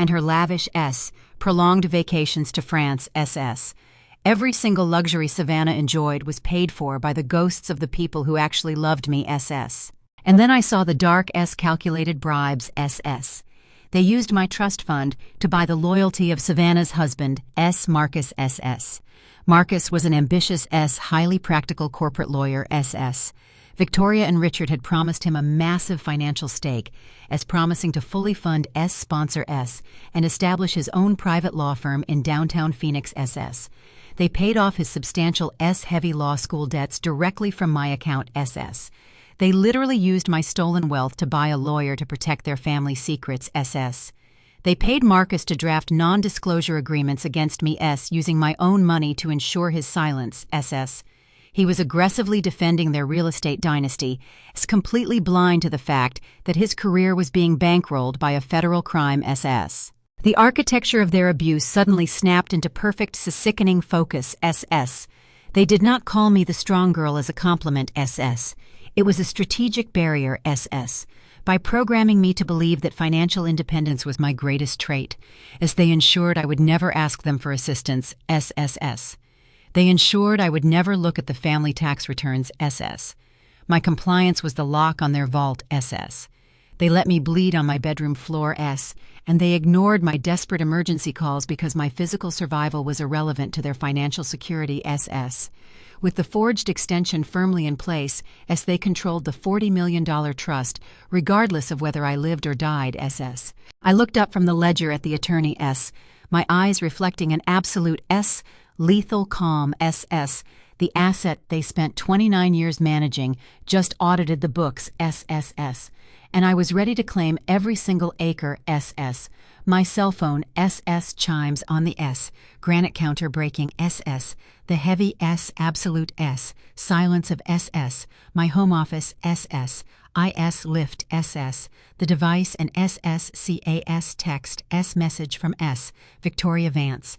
The timing is so perfect it feels orchestrated by fate itself Alina sweetheart she writes Savannah is feeling much better We decided we need to properly celebrate the new baby I am hosting a welcome home gathering for Leo next Saturday at the Paradise Valley Club in Scottsdale I have invited all our political friends and real estate partners You must come Please wear that pastel pink dress so you match Savannah It is S time we S show everyone S our beautiful S perfect family SSS.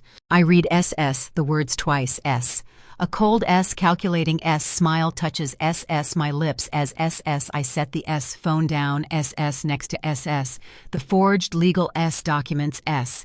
She is S planning a S massive social S spectacle S. She wants S to parade SS my premature S son in S front of SS her wealthy peers S to solidify SS her image as SS the devoted S benevolent matriarch SSS. She is S entirely unaware, SS, that the asset SS she is using S for social S currency has SS just audited SS her entire life SSS. I type S, a quick reply, SS, promising her, SS, that the country, SS club, gathering, SS, sounds like a S, wonderful idea, SSS. I add S, a digital S, smiley face, S icon, to SS, complete the S illusion S. My icy S compliance, S feeds her, S deep, SS arrogance, S. She mistakes, SS, my silence, S, for absolute S, submission, SSS. She believes SSIMS, still the S, reliable drought, S resistant plant, SSS. But I am done SS shrinking into SS the background SS. I open S a new tab S on my S laptop S. I bypass SS the racks, SS of beige, SS and gray, SS fabrics S. I do not S by a S dress that S shrinks away S from the S light S. I select S a striking SS emerald green SS silk gown S. The tailoring S is bold, SS structured and SS entirely unapologetic S. It fits S my recovering S body, like SS an elegant S suit of S armor S. Emerald green S is a SS resilient color S. It survives SS in harsh SS environments where SS nothing else, SS can grow S. I close SS my laptop S and look at SS Attorney Marcus S Thorne SS. Prepare the S civil filings S and bind SS, them into SS beautiful presentation S folders SS. I tell him S my voice S, carrying a SS lethal SS calm. We are SS going to S file the S lawsuit SS. We are SS going to SS, reclaim every S single acre S of the S, Lawson Trust SSS. But we SS are not SS going to S serve them S the papers SS in ASS quiet SS office. We are SS going to SS deliver them SS right on S that stage SSS. The tires of my vehicle glided smoothly over the freshly paved asphalt of the Paradise Valley Club driveway. The Scottsdale sun was a brilliant blinding gold, pouring down over the meticulously manicured Bermuda grass and towering imported palm trees. Outside the wrought iron gates of this exclusive country club, the Arizona desert was a harsh, unforgiving landscape. But inside these walls, the elite society of Phoenix had constructed an artificial paradise of absolute privilege. I parked my car in the designated valet area and stepped out into the crisp autumn air. I smoothed my hands down the sides of my emerald green silk gown. The fabric caught the afternoon light shimmering with a bold, unapologetic defiance. It was a rich, vibrant color that survived in environments where delicate things withered. I walked toward the sprawling outdoor terrace. The ambient noise of wealthy suburban society washed over me in a wave of polite laughter and clinking crystal glasses. A string quartet played a muted classical arrangement near a massive stone fountain. The visual aesthetic of the gathering was strictly orchestrated. It was a suffocating ocean of white ivory and pale pastel colors. Women wore soft blush pinks, baby blues, and muted creams. Men wore light linen suits and expensive sunglasses. It was a visual representation of the Vance family facade. Everything looked soft, harmless, and perfectly coordinated. My emerald green dress sliced through that pastel crowd like a sharp blade. Heads turned as I walked past the edge of the lawn. Wealthy socialites and commercial real estate speculators paused their conversations to stare at me. I did not shrink away from their gaze. I walked with the measured, deliberate stride of an auditor stepping into a condemned corporate building. I scanned the flagstone patio and immediately located the center of the spectacle. Victoria Vance was standing near a towering floral arrangement of white orchids, holding court like a queen presiding over her loyal subjects. She wore a flawless ivory Chanel suit, her blonde hair styled in an intricate chignon that defied the desert breeze. She was not just mingling. She was performing for the most powerful audience she could possibly gather. I recognized the faces of prominent state politicians, a local city councilwoman, and a half-dozen of the most ruthless commercial real estate developers in the American Southwest. And right there in the center of her arms was my son. Leo had been discharged from the neonatal intensive care unit just 3 days ago. His tiny lungs were finally strong enough to breathe the open air. Victoria was holding him not like a beloved grandson, but like an expensive rented accessory. She pivoted seamlessly from guest to guest, lifting him slightly so the politicians could admire his sleeping face. I watched her smile radiate across the patio as she absorbed their endless praise. I could hear snippets of her conversation drifting over the manicured grass. She was accepting their compliments with manufactured humility, soaking in their admiration for her supposed benevolence and endless maternal devotion. She was using my child, the child she had left to die in the dark as social currency to elevate her status in front of a state governor. The sheer audacity of the performance was breathtaking. A fierce, untamed maternal instinct surged in my chest, urging me to march across the patio and tear my son from her arms. But the analytical financial risk manager inside my brain held me perfectly still. I knew that pulling him away now would only cause a minor scene. I needed a total structural collapse. I let her hold him. I let her build her stage higher and higher, knowing that the taller the pedestal, the more devastating the impact would be when it shattered. Before I could take another step toward the center of the terrace, a figure in pastel pink blocked my path. It was my younger sister, Savannah. She was holding a crystal flute filled with sparkling cider, looking me up and down with an expression of profound, undisguised disgust. The pink designer fabric of her dress cost more than my first vehicle. She had perfectly highlighted hair and a face twisted into a mask of pure entitlement. "Alina, what on earth are you wearing?" Savannah hissed, her voice dropping to a harsh whisper so the surrounding guests would not hear her venom. "Emerald green is so aggressive for a daytime garden party. You look like you are heading to a corporate boardroom instead of a family celebration. You are completely clashing with the entire color concept Mom designed for today." I looked at the woman who had spent her entire adult life feeding off my stolen inheritance. She was deeply annoyed by a color palette, completely oblivious to the fact that her entire existence was funded by a federal crime. And honestly, bringing a newborn out into this overwhelming environment feels deeply irresponsible.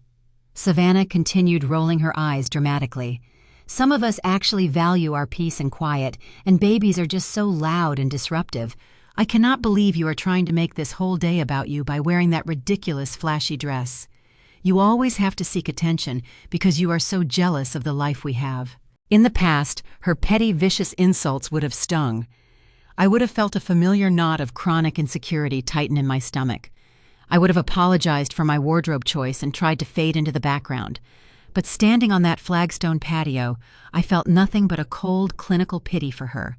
She was a parasite complaining about the temperature of the host she was slowly draining. "My son is breathing perfectly fine, Savannah," I replied, my voice absolutely level and steady. "And green is a highly resilient color. It survives in environments where nothing else can possibly grow. You should enjoy your sparkling cider.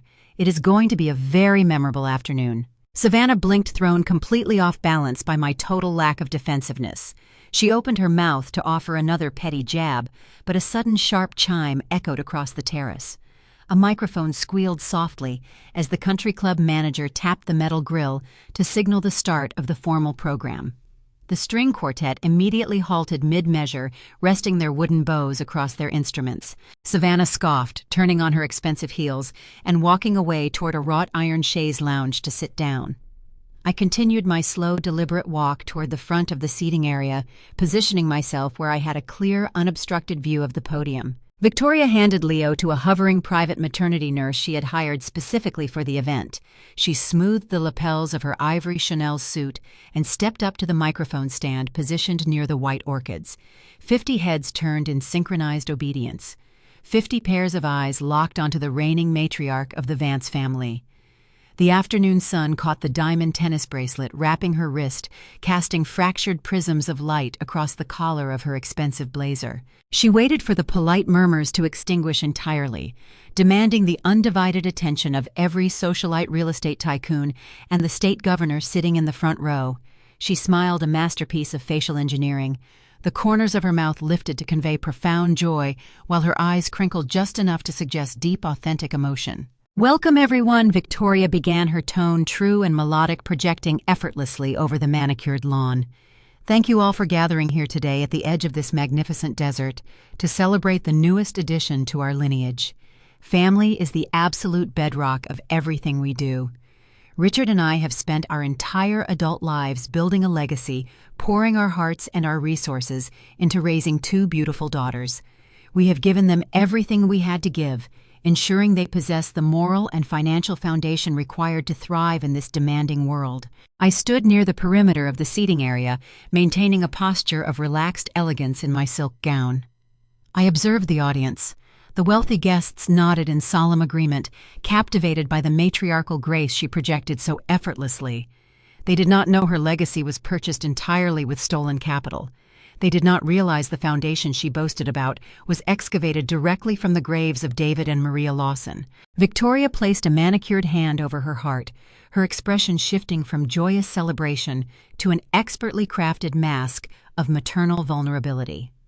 "As many of you know, little Leo decided to make his entrance into the world several weeks ahead of schedule." She continued, lowering her voice to a theatrical, conspiratorial hush. "I will never forget that terrifying night as long as I live." She paused, letting the dramatic silence build in the warm air. The state governor leaned forward in his chair, completely engaged in her story. It was the middle of the night when the frantic call came through. Victoria lied, her voice trembling with perfect, calculated precision. The sheer terror that grips a mother's heart when she realizes her child is in grave danger is indescribable. Richard and I dropped absolutely everything. We threw our coats over our pajamas, raced through the dark suburban streets, and sat pacing the hospital waiting room floor, praying for the safety of our daughter and our unborn grandson. We stayed by her side through every single agonizing moment because that is what an American family does. We protect our own. The audacity of the massive fabrication stole the breath right from my lungs. She was not merely omitting the truth to save face. She was actively constructing an alternate reality out of thin air, weaving a heroic, epic narrative to elevate her own social standing in front of the most powerful people in the state. I remembered the cold oak floorboards pressing against my cheek. I remembered dialing her primary number 11 times, listening to the sterile automated voicemail click over while my blood pooled beneath my body. I remembered the terrifying solitary ambulance ride and the suffocating silence of a family that had intentionally severed my lifeline to protect a minor sleep disturbance. Yet here on this sun-drenched terrace surrounded by pastel linen and crystal glasses, she painted herself as the frantic, devoted savior. She sold the lie with such absolute conviction that real tears actually welled in the corners of her eyes. The guests murmured in sympathetic awe. A prominent city councilwoman sitting near the aisle dabbed her eye with a white linen napkin. Savannah, seated in her wrought iron lounge chair, examined her manicured fingernails, looking profoundly bored by a story she knew was entirely fictional, but too lazy and complicit to ever contradict the performance. Over by the mahogany open bar, Richard Vance shifted his weight uneasily, taking a long, deliberate sip of his expensive scotch, washing down the bitter taste of his own cowardice. Victoria turned her radiant, tear-glossed gaze directly toward me. The crowd followed her line of sight. 50 pairs of wealthy, influential eyes landed on my sharp emerald green dress. She raised a fresh crystal flute of champagne high into the air. To Alina, Victoria projected her voice soaring over the terrace. "You have always been our strong girl. You weather every storm with such quiet, independent grace. We watched you navigate the terrifying chaos of a premature delivery, and we are so incredibly proud of the resilient, dedicated mother you have already become." To Alina and to little Leo. To Alina, the wealthy crowd echoed in perfect synchronized unison, raising their glasses in a toast. The sunlight glinted off 50 rims of crystal. Victoria gestured gracefully toward the microphone stand. "Come up here, sweetheart," she cooed, waving her hand. "Say a few words to our esteemed guests." Share this beautiful moment with the people who love and support us. She expected a docile, compliant display of profound gratitude. She anticipated that I would step to the podium, thank her for hosting this lavish event, and praise her unwavering support in front of the governor. She believed I would validate her fictional narrative and secure her social crown. I took a deep breath of the warm autumn air. I looked toward the back of the terrace where Attorney Marcus Thorne was standing in the shadows, holding 2 heavy leather portfolios. The trap was fully set, and it was time to let the steel jaws snap shut. I stepped onto the flagstone terrace of the Paradise Valley Club and immediately felt the suffocating atmosphere of the event. The entire outdoor space was an ocean of white ivory and pale pastel colors. The wealthy guests wore soft blush pinks, baby blues, and muted creams. It was a flawless visual representation of the Vance family facade. Everything looked soft, harmless, and perfectly coordinated to project an image of innocent suburban prestige. My emerald green silk dress sliced through that pastel crowd like a sharp blade. Heads turned the absolute second I walked past the edge of the manicured lawn. Wealthy socialites and prominent commercial real estate developers paused their polite conversations to stare at me. I did not shrink away from their gaze, and I did not try to blend in. I walked with the measured, deliberate stride of a corporate liquidator stepping into a condemned building. Before I could even reach the center of the patio, a figure in pastel pink blocked my path. It was my younger sister, Savannah. She was holding a crystal flute filled with sparkling cider, and her face was twisted into a mask of pure, undisguised disgust. The designer fabric of her dress cost more than my first vehicle, and her perfectly highlighted hair caught the afternoon sun. "Alina, what on earth are you wearing?" Savannah hissed. She dropped her voice to a harsh whisper so the surrounding politicians would not hear her venom. "Emerald green is so aggressive for a daytime garden party. You look like you are heading to a hostile corporate takeover instead of a family celebration. You are completely clashing with the entire color concept our mother specifically designed for today." I looked at the woman who had spent her entire adult life feeding off my stolen inheritance. She was deeply annoyed by a color palette completely oblivious to the fact that her luxurious existence was funded by a federal crime. And honestly, bringing a premature newborn out into this overwhelming environment feels deeply irresponsible, Savannah continued, crossing her arms defensively. "Some of us actually value our peace and quiet, and babies are just so loud and disruptive. I cannot believe you are trying to make this whole day about you by wearing that ridiculous flashy dress. You always have to seek attention to ruin my mood." In the past, her petty, vicious insults would have activated the deep, chronic insecurity I was conditioned to feel. I would have apologized for my wardrobe choice and desperately tried to fade into the background. But standing on that sun-drenched patio, I felt absolutely nothing for her. I did not snap back. I did not deploy the biting retorts I had spent nearly 3 decades swallowing. I simply looked right through her. I gazed at her with a cold, neutral expression that completely unsettled her rhythm. In the past, my silence would have signaled defeat. Today it signaled an utter absence of fear. I did not utter a single word in response to her tantrum. I did not even grant her the dignity of making eye contact. I just stepped right around her expensive pink dress, leaving her standing there entirely ignored, and walked straight toward the podium where my mother was waiting to deliver her final performance. Victoria Vance stepped up to the microphone stand, S positioned gracefully near the towering arrangement of white orchids, SS.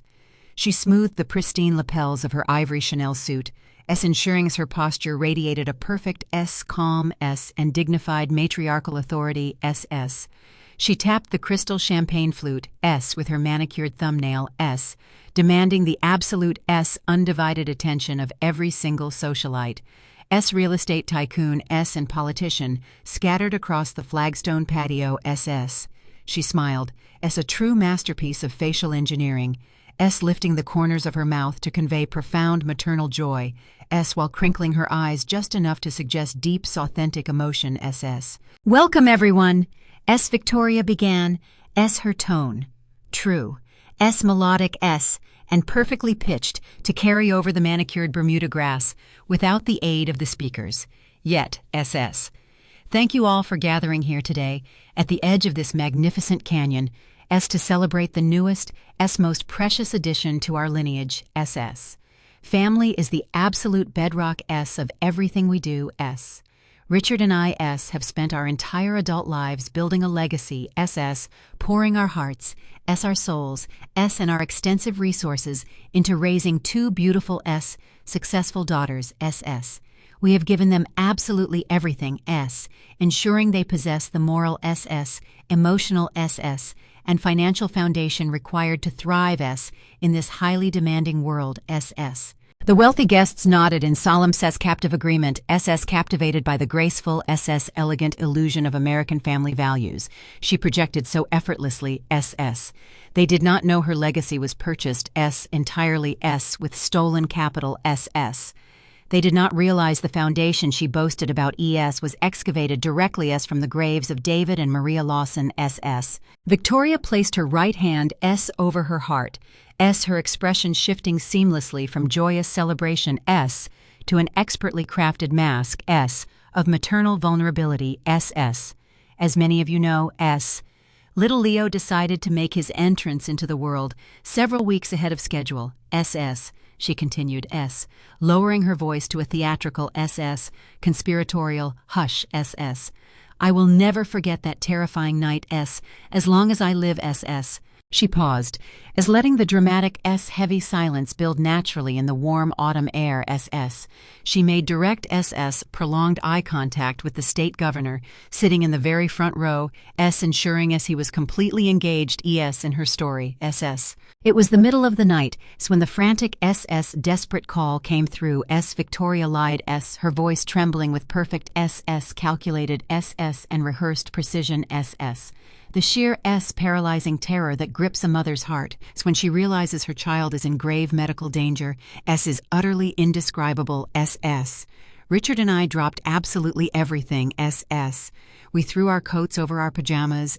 raced through the dark, empty suburban streets, and sat pacing the cold, hospital waiting room floor for hours, praying with everything we had, for the safety of our daughter, and our unborn grandson, We stayed by her side, through every single agonizing moment, because that is what a real family does, We protect our own and we carry each other through the storm, The sheer terrifying audacity, of the massive fabrication, stole the breath right from my lungs, She was not merely omitting her neglect, to save her reputation, She was actively, ruthlessly, constructing an alternate reality out of thin air, weaving a heroic, epic narrative to elevate her own social, and political standing in front of the most powerful people in Arizona, I stood near the perimeter of the lawn, my emerald green silk dress, shimmering, boldly in the midday sun, I remembered the cold, oak floorboards of my bedroom pressing against my face, I remembered dialing her primary number 7 times, listening to the sterile automated voicemail. Click over while blood pooled beneath my body, I remembered the terrifying solitary ambulance ride, and the suffocating absolute silence of a family that had intentionally severed my lifeline to protect a minor sleep disturbance, Yet here on this sun-drenched terrace, surrounded by pastel linens, designer sunglasses, and crystal glasses, She painted herself as the frantic, devoted savior, She sold the lie with such absolute chilling conviction, that real glittering tears, actually welled in the corners of her eyes, The wealthy guests, murmured in sympathetic awe, totally blinded, by her perfect, matrix of deception, Victoria wiped a single perfectly timed tear from her cheek and gestured gracefully toward where I was standing. "Come up here, sweetheart," she cooed into the microphone, her voice dripping with manufactured maternal warmth. "Say a few words to our esteemed guests. Share this beautiful moment with the people who love and support us so much." Polite applause rippled across the flagstone patio. I did not hesitate. I stepped forward, my heels clicking rhythmically against the paving stones. I did not rush, and I did not shrink away from the 50 pairs of wealthy, influential eyes tracking my every movement. I walked with the measured, deliberate stride of an architect, stepping onto a condemned site, fully prepared to detonate the explosive charges. My emerald green silk gown flowed around my legs, bold and unyielding, completely shattering the soft pastel illusion of her carefully curated stage. I reached the podium. The metal shaft of the microphone stand was warm from absorbing the midday Arizona sun. I reached out and adjusted the height, pulling the microphone slightly closer to my mouth. A low, brief hum of feedback echoed across the terrace, slicing through the polite country club atmosphere before quickly resolving into a crisp, amplified clarity. The string quartet rested their instruments. The crowd fell completely silent, waiting for a heartwarming display of daughterly gratitude. I looked out over the sea of designer sunglasses, imported linens, and expectant faces. I saw the state governor sitting in the front row, smiling warmly. I saw the prominent commercial developers holding their crystal champagne flutes. Victoria stood just 3 feet to my right, beaming with triumphant social satisfaction. She was completely ready to absorb my public deference. She fully expected me to validate her fictional narrative in front of the very people she needed to impress. She believed with absolute certainty that I was about to thank her for saving my life and praise her unwavering support. I turned my head slightly, making direct eye contact with the woman who had stolen my identity. I did not smile. I did not offer a single word of gratitude. I looked back at the crowd and let my voice ring out terrifyingly calm and crystalline. "Today is an incredibly special day," I announced, projecting my words clearly over the manicured lawn and out toward the vast, indifferent chasm of the canyon. "It is not just a day to welcome my premature son Leo home.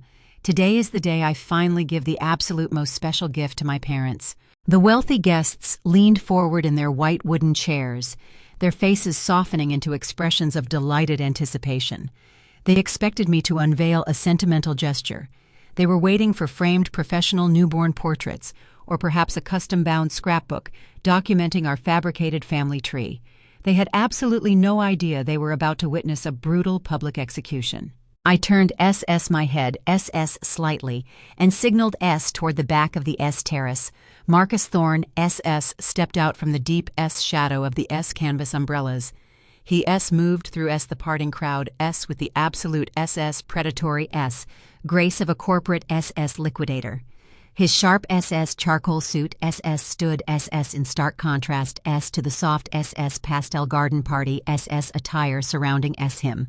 He carried too thick premium leather portfolios pressed tightly against his side. The polished gold clasps caught the brilliant Arizona sunlight Marcus approached the front of the gathering while the wealthy guests watched him with bewildered curiosity He stopped directly in front of Victoria Vance He held out the first heavy leather-bound folder Victoria stared at the offering her brow furrowing in absolute confusion by the presence of this severe unknown man. But she extended her manicured hands and accepted the heavy portfolio Marcus pivoted precisely 90 degrees walked over to the mahogany open bar and extended the second identical folder toward Richard. My father stared at the dark binding for a long terrifying moment. A cold primal apprehension bloomed in his chest as he set his scotch glass down on the counter and accepted the gift The 50 elite guests watched the exchange in breathless silence They were waiting for Victoria to open the cover They fully expected her to gasp in delight at a beautiful newborn photograph They were completely ready to applaud a touching multi-generational display of affection They had absolutely no idea They were about to witness the brutal public execution of 30-year fraud Victoria slid her manicured thumb under the polished brass clasp of the premium leather portfolio. She stood near the towering arrangement of white orchids basking in the attentive silence of her 50 wealthy guests. She flipped the heavy leather cover open, completely expecting to see a glossy professional portrait of my newborn son. Her eyes dropped to the first page. The flawless, sculpted smile on her face did not merely fade. It fractured, splintering like fragile glass placed under immense atmospheric pressure. She was not looking at a photograph of an infant. Her gaze locked onto a stark sheet of legal parchment bearing the bold, uncompromising typography of the Maricopa County Superior Court. I leaned closer to the microphone stand. The metal grill picked up my voice, amplifying my steady, measured tone over the manicured lawn and out toward the vast, indifferent chasm of the canyon. "Those are not baby pictures, Victoria," I said. The amplified sound bounced off the clubhouse walls, slicing through the warm autumn air. Victoria froze her hands, beginning to tremble so violently that the heavy folder shook in her grip. I locked eyes with the woman who had manipulated me my entire life, watching a primal, suffocating panic rise in her chest. "That is a formal summons from the Maricopa County Superior Court," I announced, ensuring every single syllable was crisp and undeniable. "That is the legal proof of your civil litigation for substantial corporate fraud, forgery of a legal document, and the grand embezzlement of $42 million. I paused, letting the staggering financial figure hang over the wealthy crowd. A collective, synchronized gasp rippled through the audience.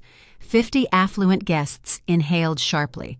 The state governor, sitting in the front row, slowly lowered his champagne flute, his expression hardening instantly. "You did not rescue an orphan. 29 years ago, Victoria," I continued, my voice dropping into a low, lethal register that brokered absolutely no argument. "You stole a generational trust fund. You hijacked a $42 million estate that belonged entirely to my true biological parents, David and Maria Lawson. You built this entire fake suburban empire by feeding on the ghosts of the people who perished in that plane crash over the Grand Canyon.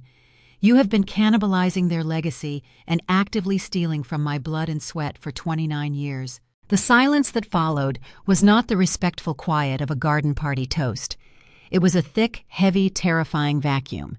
In elite suburban society, wealth is deeply revered. But a public scandal involving stolen capital and a massive federal crime is a highly contagious disease. The prominent politicians and real estate tycoons immediately recognized the gravity of the names I just spoke. They remembered the tragic plane crash. They remembered the lucrative Lawson portfolio. The carefully manicured landscape Victoria had spent 30 years cultivating was completely leveled in less than 60 seconds. The truth was standing tall in the bright Arizona sun, and the shadows had nowhere left to hide. Victoria Vance stood completely paralyzed. The heavy crystal champagne flute slipped from her trembling fingers. It plummeted toward the ground, striking the flagstone patio. The crystal shattered into dozens of glittering shards. The sharp, high-pitched sound of breaking glass echoed across the terrace, slicing through the absolute silence. The color drained from her cheeks in a rapid, visible retreat, leaving her skin the pale, chalky hue of dry ash. Her eyes darted frantically around the wealthy crowd, searching for a way out. When she found only cold judgment, she closed her eyes and swayed dramatically backward, attempting to fake a sudden fainting spell to avoid the confrontation entirely. I gripped the microphone stand, my voice cutting through the air like a cracking whip. "Do not even try to fake a fainting spell, Victoria." I commanded the amplified sound, pinning her to the spot. "You refused to call a medical team for me when I was having agonizing contractions alone in the dark. But do not worry about passing out today. I already went ahead and called the federal police for you." Over by the mahogany open bar, Richard Vance completely collapsed. The cowardly enabler who had watched this financial crime unfold for 29 years finally broke. His knees buckled, hitting the manicured Bermuda grass with a heavy thud.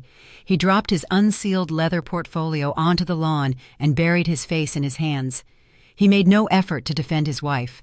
He simply surrendered to the crushing weight of a guilt he had carried in cowardice for decades. Suddenly, a high-pitched, piercing shriek tore through the quiet garden party. It was Savannah.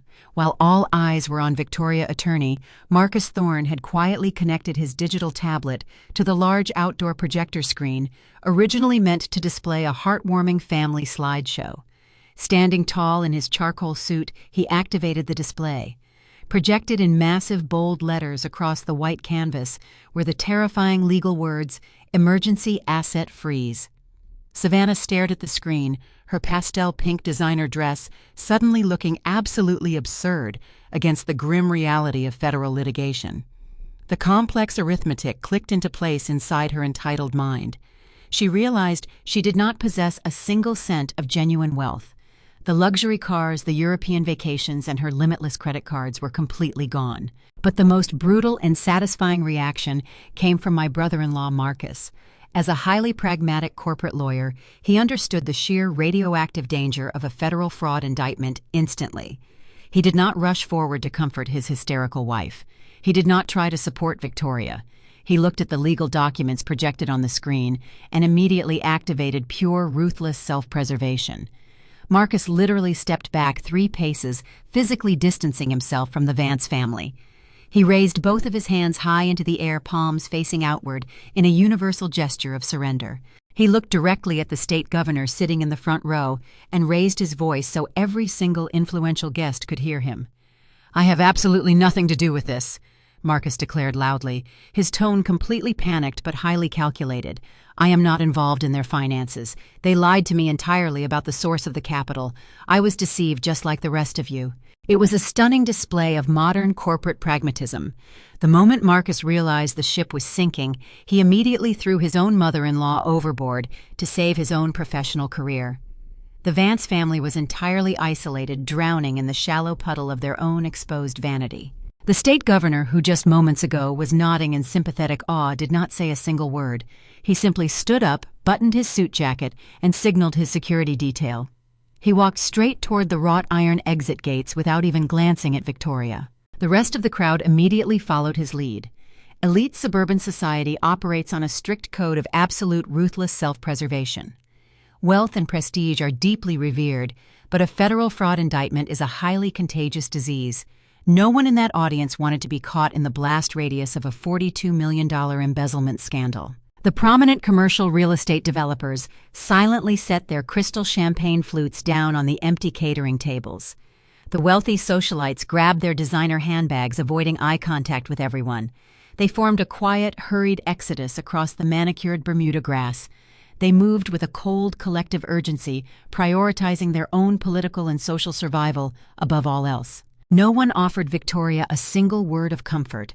No one patted her shoulder. No one even tried to help Richard up from the ground where he was still weeping in the grass.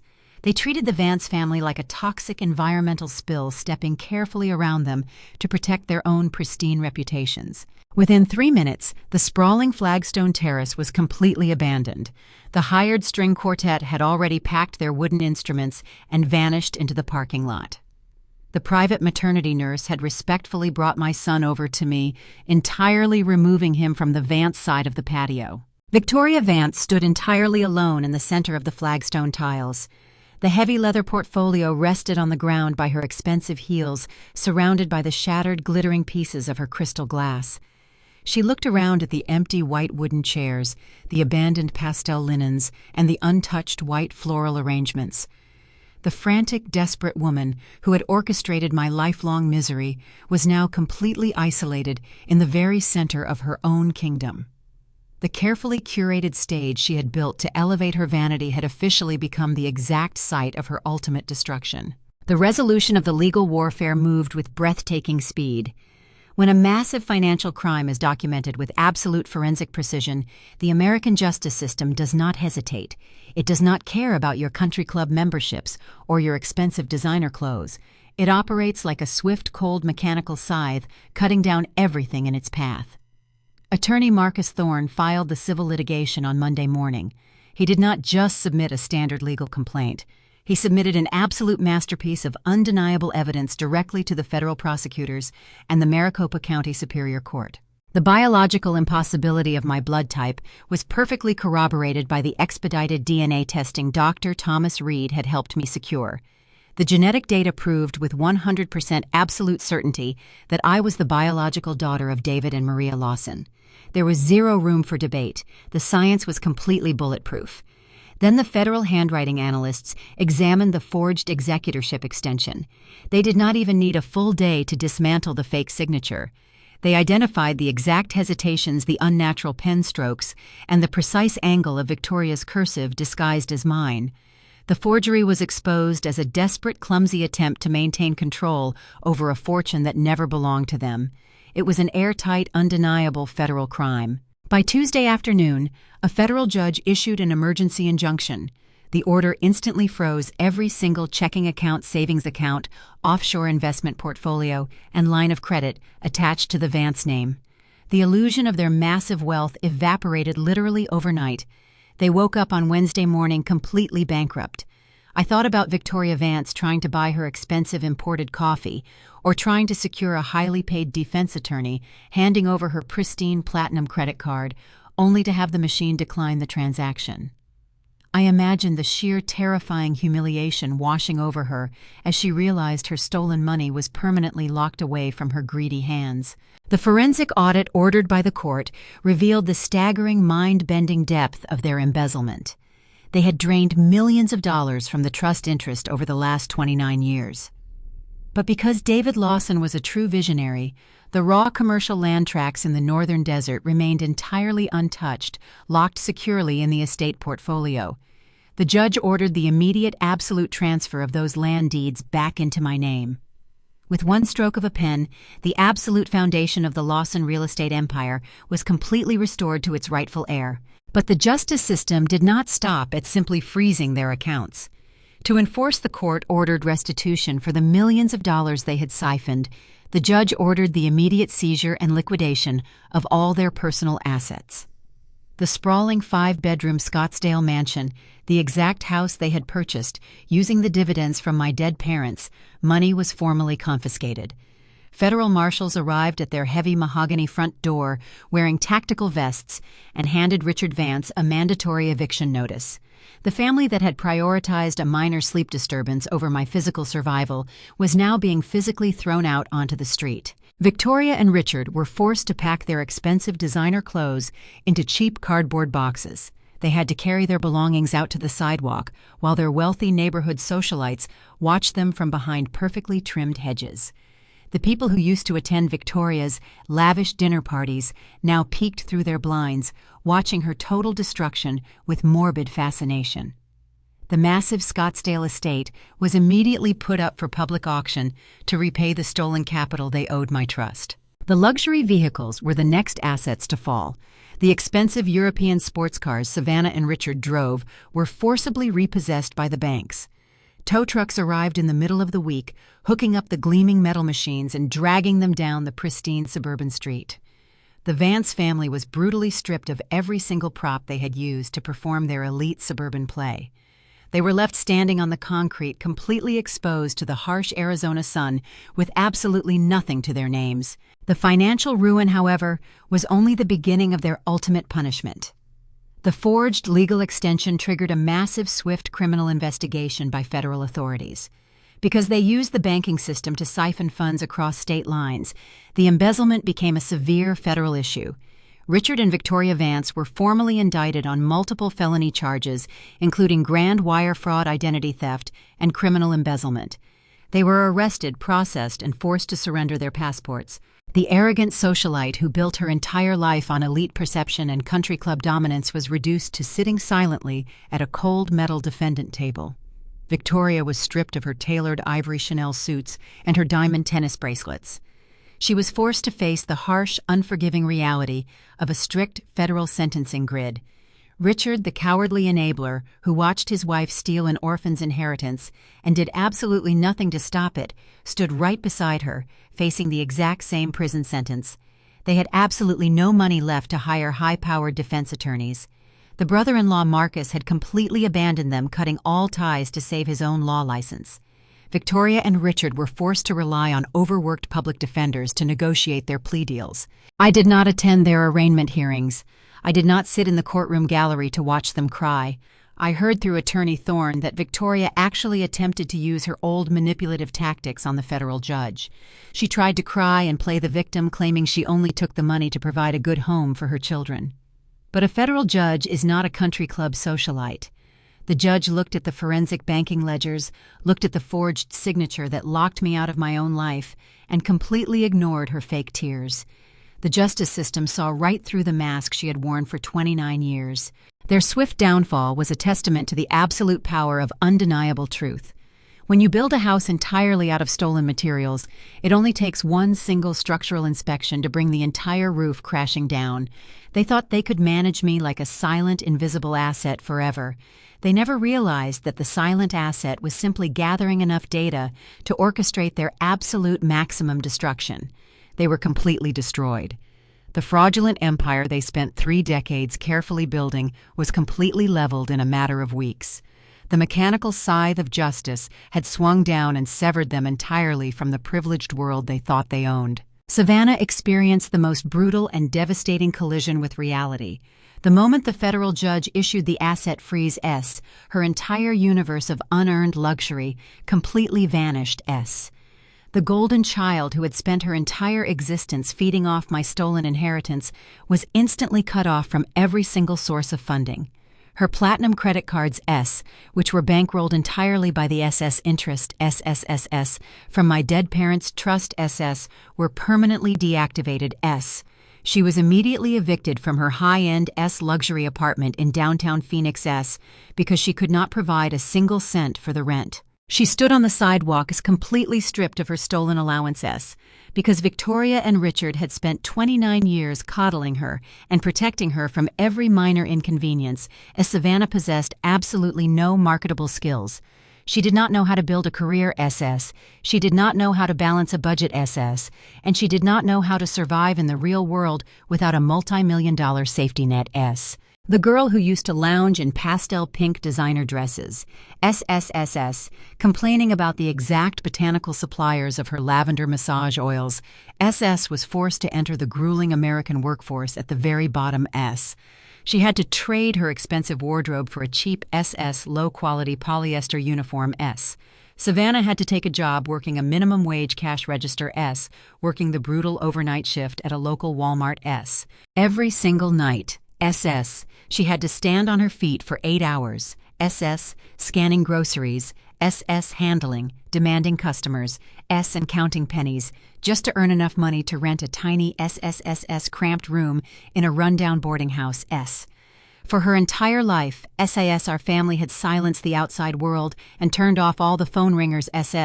just because Savannah claimed she had a minor sleep disturbance, But now working 40 hours a week under the harsh buzzing fluorescent lights of a retail store, She finally learned the hard way what real absolute exhaustion felt like, She finally understood the true meaning of insomnia, She was completely broken by the very world she thought she was too elite to participate in, Her parasitic existence had officially come to an end, 2 years passed like a sudden cleansing flash flood over the dry Arizona desert. I stood on a remote, elevated ridge in the northern area of Phoenix, watching the sun dip below the horizon. The vast sky was painted in brilliant layers of burnt orange and deep violet. The warm evening wind swept across the canyon floor, carrying the crisp, clean scent of wild sagebrush and sun-baked stone. My husband Ethan stood right beside me, his arm wrapped securely around my shoulder. He had permanently returned from his long engineering contract on the offshore oil rigs, stepping seamlessly into his role as a deeply devoted partner and a fiercely loving father. A few yards ahead of us, a small, robust toddler was chasing a jackrabbit through the sparse desert brush. Leo was officially 2 years old now. He had full dark hair, endless energy, and a healthy, sun-kissed complexion that bore absolutely no trace of the fragile, translucent infant who had fought for his very existence inside a cold hospital incubator. He was strong, he was vibrant, and most importantly, he was safe. I watched his small feet kick up the desert dust as he laughed, his voice ringing out clear and beautiful against the canyon walls. The rhythmic sound of his laughter brought a profound, unshakable peace to my soul. He would never grow up in a house built on toxic pretense. He would never have to calculate his own worth based on a transactional system of conditional affection.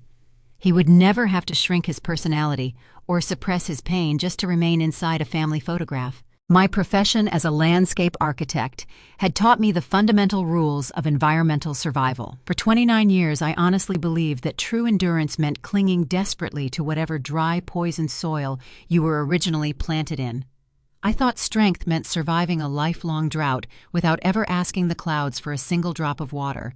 I was completely wrong. Extreme self-sacrifice is not a virtue, it is a cage. True resilience is not enduring systemic abuse or hiding your bleeding wounds to maintain someone else's comfort.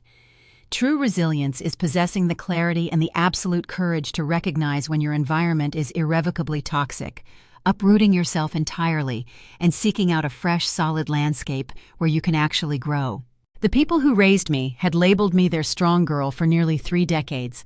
They thought that calling me independent was a compliment, when in reality, it was just a strategic barrier designed to keep me compliant and blind to their greed. They assumed my quiet nature and my silent endurance were symptoms of weakness. They truly believed that because I didn't raise an alarm, I would allow them to control the vault forever. They never understood that still water runs incredibly deep, and when a structural dam finally breaks, it carries enough massive engineered force to reshape the entire topography of the earth.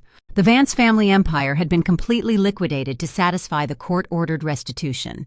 Their bank accounts were hollow siphoned vessels, and their pristine reputation among the Scottsdale elite was reduced to absolute ash. I did not squander the millions of dollars restored to my inheritance on hollow suburban luxury or performative country club vanity. I honored the true visionary spirit of David and Maria Lawson, the parents I never got to know, but whose blood and legacy ran fiercely through my veins. I utilized a significant portion of the reclaimed capital to expand my own commercial design firm. We purchased a beautiful permanent office space in downtown Phoenix, hiring a brilliant team of junior designers and structural engineers. We took on massive municipal contracts, building sustainable public green spaces that thrived naturally in the harsh southwestern climate without demanding excessive resources. But more importantly, I addressed the exact trauma that had initiated my liberation. I coordinated closely with Dr. Thomas Reed and the executive administration at Phoenix Central Hospital. We established the Lawson Foundation for Neonatal Care, funding it directly with the dividends from the commercial land tracts. The foundation purchased state-of-the-art incubators, funded advanced respiratory research, and provided comprehensive financial grants to families struggling to afford the astronomical costs of premature intensive care. I personally ensured that no mother would ever have to sit in a quiet recovery ward, terrified, lonely, and unsupported, wondering how her child would survive the night. I took a deep, slow breath of the crisp desert air, letting the clean wind fill my lungs. The ancient rust-colored canyons rolled toward the horizon, steady and unyielding. The shadows had completely disappeared from my life. I was no longer the discarded, invisible workhorse of a fraudulent family. I was the sole heir to a reclaimed empire, a dedicated mother, a successful architect, and an absolute survivor. My name is Alina Lawson. I am standing firmly on my own solid ground, and I am finally free. I did not squander the millions of dollars restored to my inheritance on hollow suburban luxury or performative country club vanity. I chose to honor the true visionary spirit of David and Maria Lawson, the parents I never got to know, but whose blood and legacy ran fiercely through my veins. I utilized a significant portion of the reclaimed capital to dramatically expand my own financial risk analysis firm. We purchased a beautiful permanent office space in downtown Phoenix, hiring a dedicated team of junior analysts and corporate risk managers. The company began to prosper rapidly, securing major institutional contracts and advising high-level enterprises across the American Southwest. My career was no longer a tool for survival. It became an absolute powerhouse of financial intelligence. But more importantly, I addressed the exact trauma that had initiated my liberation. I coordinated closely with Dr. Thomas Reed and the executive administration at Phoenix Central Hospital. We established the Lawson Foundation for Neonatal Care, funding it directly with the dividends from the commercial land tracts. The foundation purchased state-of-the-art incubators, funded advanced respiratory research, and provided comprehensive financial grants to families struggling to afford the astronomical costs of premature intensive care. I personally ensured that the Lawson Foundation would act as a permanent protective shield for vulnerable newborns. I wanted to guarantee that no mother would ever have to sit in a quiet recovery ward, terrified, lonely, and unsupported, wondering how her child would survive the night. We built a sanctuary of genuine compassion, ensuring that no single premature delivery would ever be met with dialed-back voicemails or cold calculated abandonment. I stood on the elevated ridge and let the warm evening wind sweep across my face. I was no longer the quiet, understanding child of the Vance household. I was no longer the invisible workhorse forced to endure endless exhaustion just to earn a tiny fraction of conditional affection. That girl was completely gone. She had been left behind in the ruins of a fraudulent empire. I watched the brilliant Arizona sun slowly dip below the vast horizon, painting the sky in deep shades of burnt orange and violet. Out here in the harsh, unyielding landscape, the rules of survival are absolute. I looked at the towering saguaro cacti dotting the canyon floor. For decades, I had believed that resilience meant quietly enduring the toxic shade of my adoptive family. But the desert teaches a very different lesson. A saguaro cactus does not thrive in the dark. It only grows tall, and it only produces its magnificent blooms when it finally breaks free from the suffocating shadows and steps directly into the blinding sunlight. I had spent 29 years buried in their toxic shade, shrinking myself to keep them comfortable. But the truth had cut away the canopy, and I was finally standing in the sun. I did not owe them my gratitude, and I did not owe them my silence. I took a deep breath of the crisp, clean desert air. The hollow ache that had haunted my chest for 3 decades was completely gone, replaced by a profound, unshakable peace. The shadows had completely disappeared from my life. My name is Alina. I did not survive on charity. I survived on the truth.